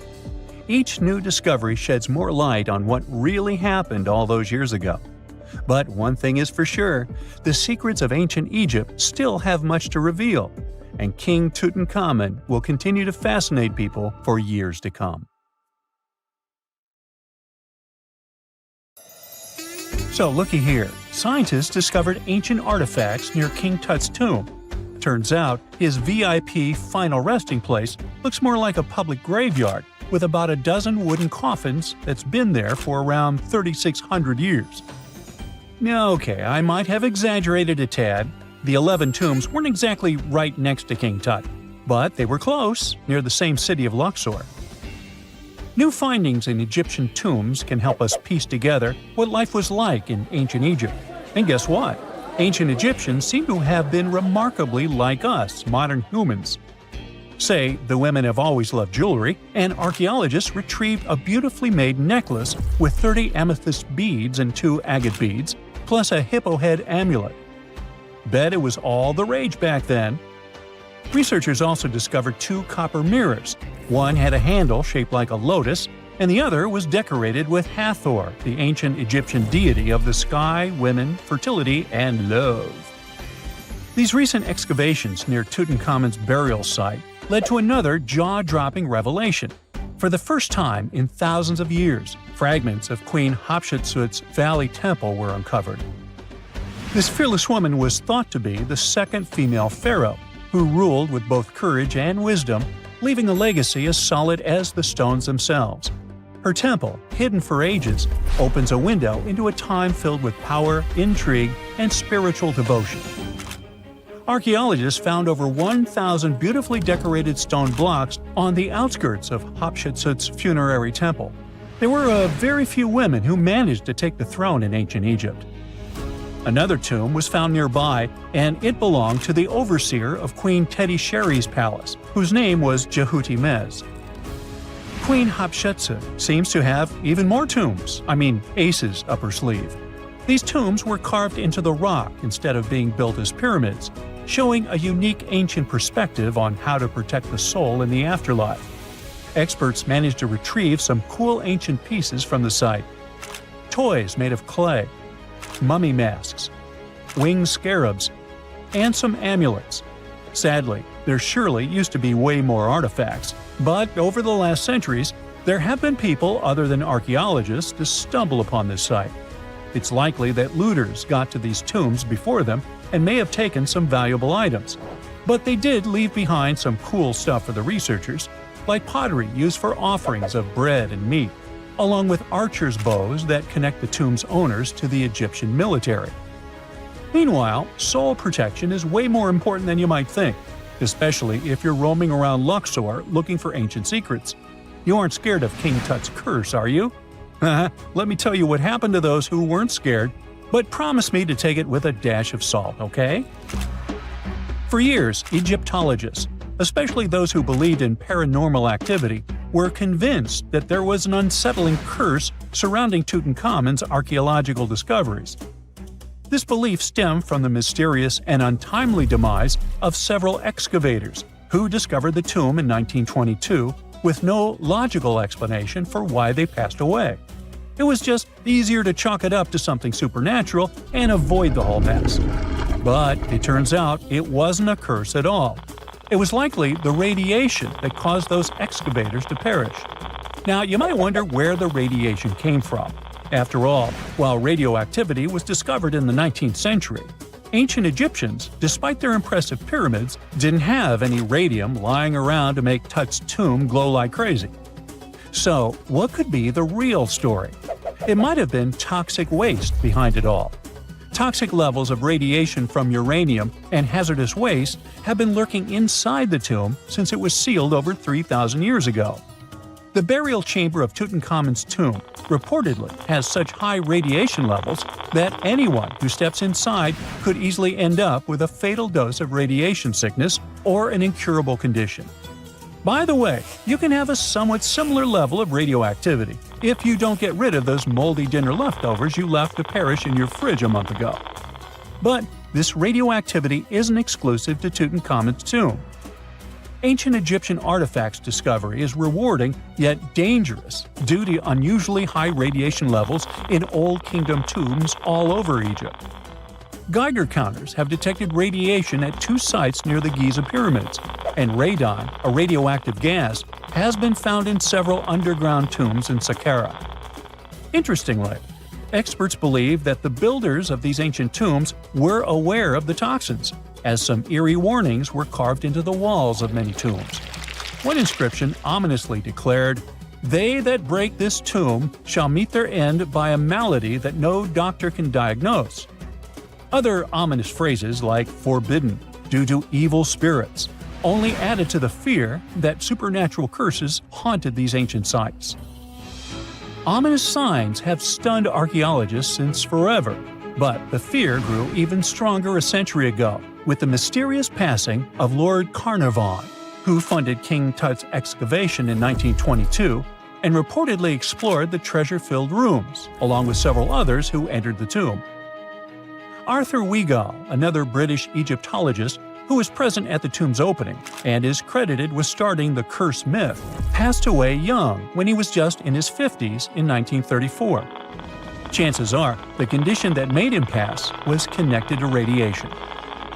In total, 6 out of the 26 people who were there when the tomb was opened met their end within a decade from various causes. Not only X-ray exposure, those reasons include asphyxia, stroke, heart failure, pneumonia, and even poisoning. Well, isn't this getting a little grim? There was one guy who opened the tomb and somehow managed to avoid the infamous curse, Howard Carter, or so it seemed. Some folks pointed to his survival as proof that the curse wasn't real. After digging up the tomb, Carter published several books on the topic and shifted gears from archaeology to dealing in antiquities for various museums. Despite dodging demise or injury, rumors swirled about how the curse may have impacted him in other ways. One of the big stories linked him to Lord Carnarvon's daughter, Evelyn. Some said he was madly in love with her, but she married someone else, so he chose to stay single. Others claimed they had an affair while she was in Egypt, which ended when her father passed away and she left the country for good. However, there wasn't much evidence to support these stories. Evelyn was just 6 when they met, and they remained friends until his last breath. She was even one of the few attendees at his funeral, but denied any romantic involvement, saying they weren't that close. A year after the revolutionary discovery near King Tut's tomb, Evelyn married politician Sir Brograve Beauchamp and had a daughter. That same year, Beauchamp toured the tomb with his parents, guided by Carter himself. Carter never married and, aside from those posthumous rumors about Evelyn, had no other romantic connections. While the curse adds an intriguing twist to his life story, his tendency to keep relationships at arm's length was evident long before the tomb was opened. It seemed Carter just wasn't a people person. In 1939, after battling a serious illness, he ultimately succumbed to fate. He was 64, which was a pretty common life expectancy in the UK back then, so no one really thought it was off and linked it to an ancient curse. When he passed, it turned out he had several artifacts from Tutankhamun's tomb in his London apartment, which were eventually sent back to Egypt, marking what some viewed as the curse's end. Who knows? Maybe if he hadn't had all those ancient souvenirs at his place, he would have lived way longer. But all the other demises might seem off. The curse theory was likely fueled by some strange events during the excavation. Carnarvon got a mosquito bite that became severely infected, and around the time they opened the tomb, Cairo experienced a bizarre power outage in a freak sandstorm. Back in England, the Earl's dog, Susie, managed to escape from Carnarvon's house and began barking frantically at seemingly nothing. At least that's what the staff and family saw. Strangely enough, at the very moment her owner's heart stopped, Susie started howling and fell down without showing any signs of life. Maybe radiation didn't play a crucial role after all, and those were indeed ancient artifacts from King Tut's tomb that made them all perish. Spooky, huh? Imagine working 7 days a week on a large-scale construction site. You, along with thousands of others, carry millions of stone blocks and put them on top of each other according to a complex system. You work without modern construction equipment. You have no air conditioning or constant access to water. It's so hot outside that you can fry eggs on the road. You've been building the pyramid for decades, and now, when it's finally done, you enjoy the result of the colossal work of thousands of people. You're looking at a giant cultural monument of global value that will freeze in time and amaze people for tens of thousands of years. A few thousand years have passed. People in the 21st century see the pyramids and are like, wow, I can't believe humans have built this. Yeah, the people who built the pyramids wouldn't have appreciated such a theory. But actually, there are reasons to believe that people built it using some fantastic technology. From the outside, it seems the Great Pyramids are just big triangles of stone. People just put some heavy blocks on top of each other, and that's it. In fact, the design seems too perfect to be true. The pyramid consists of more than 2 million blocks. They lay so close to each other and are so even that you couldn't squeeze even a thin sheet of paper between them. Scientists still can't figure out the exact technology for building the Egyptian pyramids. One of the biggest and most famous is the Great Pyramid of Giza. This huge construction, well known all over the world, has one big secret. There should be a capstone on top of the pyramid. It's a triangular-shaped stone block, a small pyramid on top of a huge one. It's also called a pyramidion. The builders of ancient Egypt made it out of granite and limestone and covered it with gold. No records or old drawings prove that there was a pyramidion at the top of the Great Pyramid of Giza. But there's another ancient Egyptian structure with such a triangle, the Red Pyramid. It was built before the Great One, and its capstone has survived to this day. Archaeologists have found and reconstructed it. But where could the capstone of the Great Pyramid be? It's a mystery that still has no answer. Some are sure that some thieves have stolen it from the top. Maybe they just climbed up and pushed the pyramidion down. It makes perfect sense. The capstone was probably the most valuable element of the pyramid. Many scientists and archaeologists still don't know its exact purpose. Some believe that this peak covered with gold glorified the pharaohs. The capstone reflected moonlight at night, and illuminated the entire space around it. During the day, the capstone reflected sunlight with its shiny surface. You could have noticed it from afar. The top of the pyramid was a kind of guiding star for lost travelers. All other stone blocks of the pyramid consist of limestone. People polished them to make them look shiny. In the past, they were even glowing and reflected light. You could see glowing pyramids from space, although they looked like tiny lights.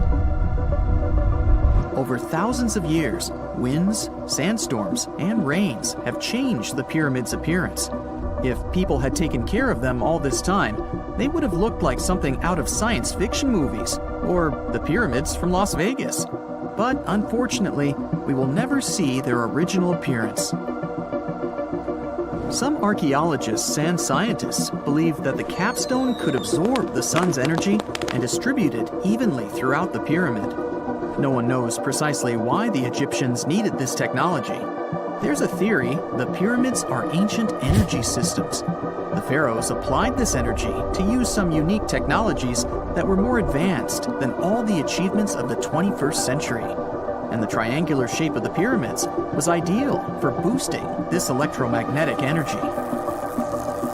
In theory, solar radiation, or electromagnetic forces, accumulated at the top of the pyramid, filled the inner rooms, and then went down the walls to the base.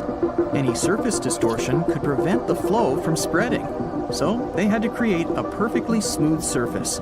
That's why they installed the blocks, so that nobody could squeeze a needle or razor blade between them. Many people believe in this theory because they built the pyramids from limestone. This material can hold energy inside itself. In the inner part, they created granite deposits to cause air ionization, that is, to create an electric charge.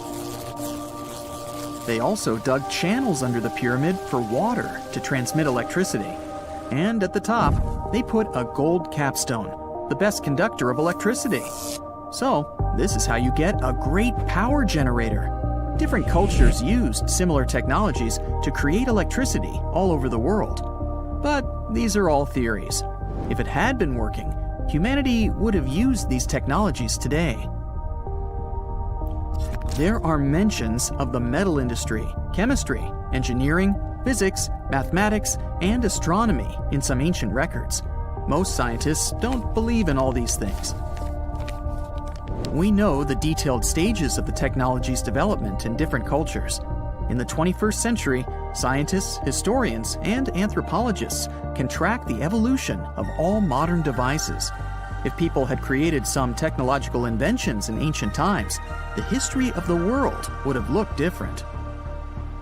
Perhaps all the achievements of antiquity could have been wiped off the face of the earth by global cataclysms, and it can happen to us. Just imagine how people would dig up a laptop in 5,000 years. Perhaps they wouldn't understand what kind of device it is. Another Egyptian wonder surrounded by mystery is the statue of the Sphinx. The Egyptians carved it out of a single massive piece of limestone about 4.5 thousand years ago. But scientists still don't know the exact date of its construction or who built it. People painted the Sphinx in different colors, so it looked much brighter and more vivid in the distant past. It was shining just like the Great Pyramids. Anyway, time hasn't only changed its appearance, but its name too. Initially, the Egyptians called it Hor-Mekhet. The Greeks renamed it the Sphinx about a few hundred years after it had been built. The Sphinx emphasized the greatness of the rulers of Egypt. It also performed a symbolic function of a watchdog guarding the tomb of the pharaoh and the paths leading to it. This version sounds realistic, since archaeologists have discovered many secret entrances at the foot of the Sphinx. Perhaps these rooms and intricate tunnels lead to underground halls with treasures. And treasures don't always mean gold and jewelry. According to legends and theories, the Sphinx guards the Hall of Records, the storage of all humankind's knowledge. The information about the ancient mythical state of Atlantis could be there.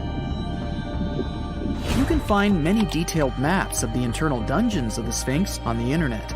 They show structures 12 stories deep under the statue. It looks like a small city filled with gold, scrolls of knowledge, and various ancient artifacts. But don't believe all these maps. These are just theories. Several thousand years have passed, but people have very little information about it. Archaeologists know that there are still many strange and exciting things about the Sphinx that are still undiscovered. Some locals are afraid to research because they believe they can awaken something terrible from the underground depths. Therefore, it's mostly scientists from other countries who conduct the excavations.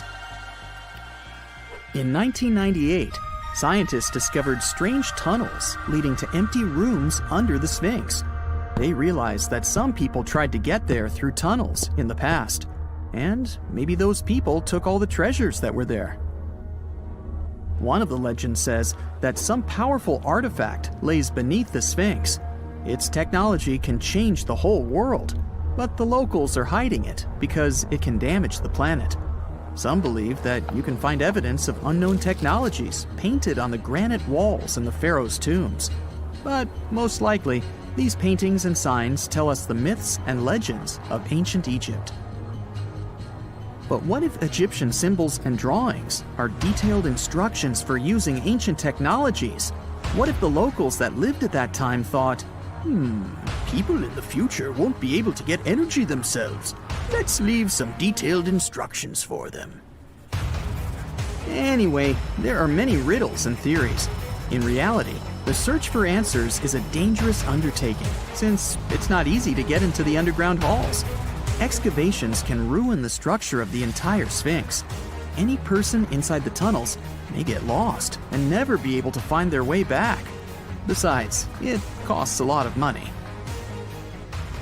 Now, what would be awesome is if people could invent some device that could scan underground areas and show their detailed models.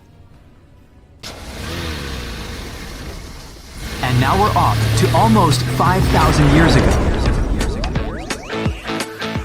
Let me take you to ancient Egypt, where back in 2550 BC, guess what? The construction of the Great Pyramids of Giza started. People learned to build cathedrals and skyscrapers, but it wasn't until recently that these massive buildings appeared. It's still a mystery to even modern scientists how these pyramids were built 5,000 years ago. No wonder they are one of the 7 wonders of the ancient world. They're also the oldest of them and the only wonder of the ancient world that still exists in the 21st century. It must have taken a lot of cooperation to build a thing that massive, even for today's metrics. But the Giza pyramids weren't the first pyramids ever. The first one, called the Step Pyramid, was built around 80 years before the first Pyramid of Giza in 2630 BC for King Djoser. It wasn't meant to be extraordinary, but ended up being quite impressive. It was a pyramid of 6 stepped layers of stone. It was 204 feet high, which is as tall as a 19-story building. And it was the tallest building that existed at that time. It wasn't just a pyramid though, it was surrounded by a whole complex of buildings, including even courtyards. In ancient Egypt, people believed in the afterlife, so everyone, especially kings, wanted to make sure they had everything they needed to get ready for it. Here's why the pyramid complex was perfectly supplied with a lot of objects people used every day. The complex included a pyramid and a kind of a palace. Those buildings had many things the king loved and might need one day, like furniture, food, and gold vessels.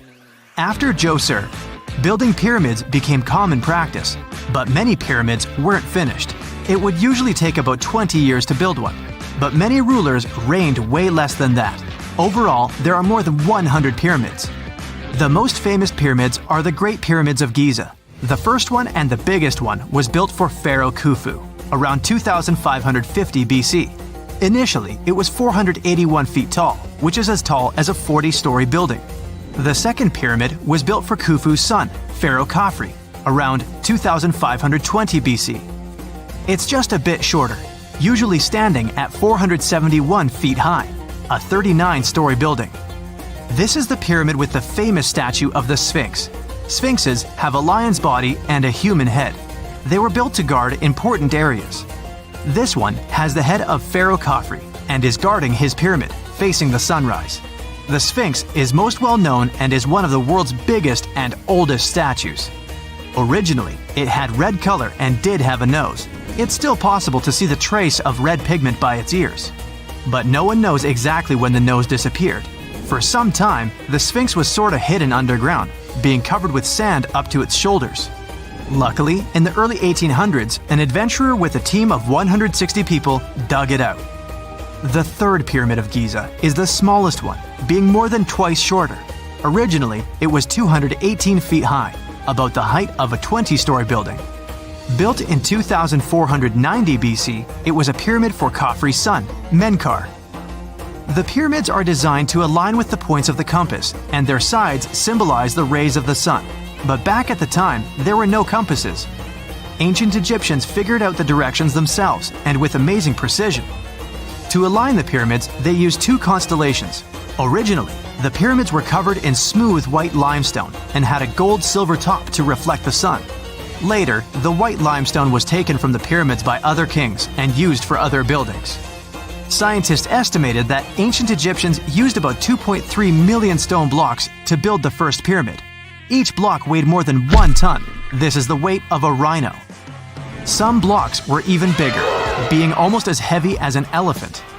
4.5 millennia ago, there was no modern equipment to help build it. There were no machines, no wheels, and even no steel. The only metal available to them was copper. Even today, scientists aren't sure how the Egyptians managed to build the pyramids. There are no records left that would shed light on it. Some even think that Egyptians wanted to keep it as their secret and didn't even record it on purpose. Many believe that poor people and foreigners built the pyramids, but it's not true. Actually, the builders were very skilled workers, and they were fed and paid well.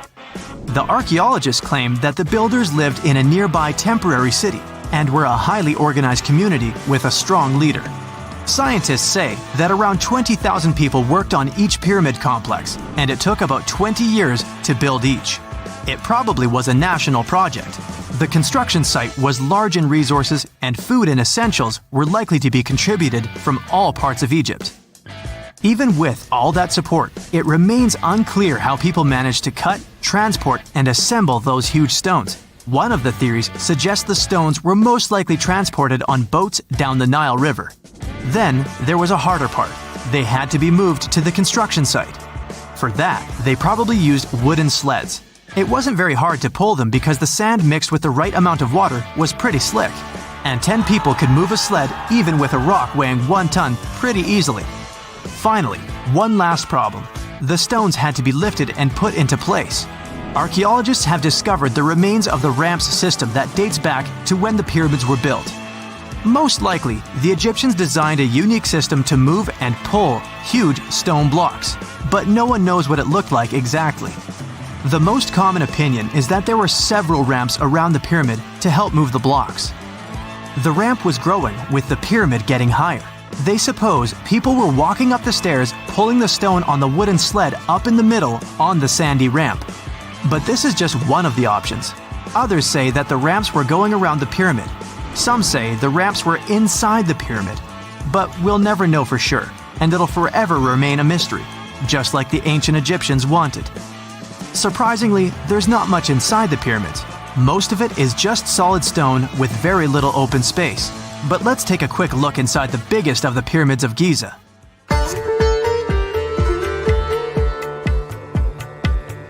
From the entrance, there are 2 stairs, one going down and the other one going up. The descending one takes you to a chamber located underground. That's where the pharaohs are, but not in this pyramid because Khufu wanted to stay higher. The underground room is partly unfinished. The room with Khufu's sarcophagus is called the King's Chamber. It's upstairs and then through the tall and long Grand Gallery. Below the King's Chamber, there's a room called the Queen's Chamber. There are no queens though, and no one is sure why the room is called this. Unfortunately, none of these have any hieroglyphs on the wall. They're just bare. If you want to see them, you should go to the other rooms that are decorated. Those pieces of art are depictions of ancient Egypt's culture and daily life. The texts allow researchers to study their language and grammar. Sadly, the treasures that once were here in the pyramid are long stolen. From that room, there are several tunnels for an unknown purpose. There are many tunnels and passages inside the pyramids. There are many chambers and shafts and secret ways. Scientists have been sending little robots with cameras there for some decades already. And the robots did discover another chamber a bit upstairs with hieroglyphs on the walls. But even today, much of the pyramids is still unknown, and there's no so-called building plan of the pyramids. Egyptians did create a mystery no one can crack for 4,500 years already. Scientists recently started to X-ray the pyramid to learn what's inside it without entering it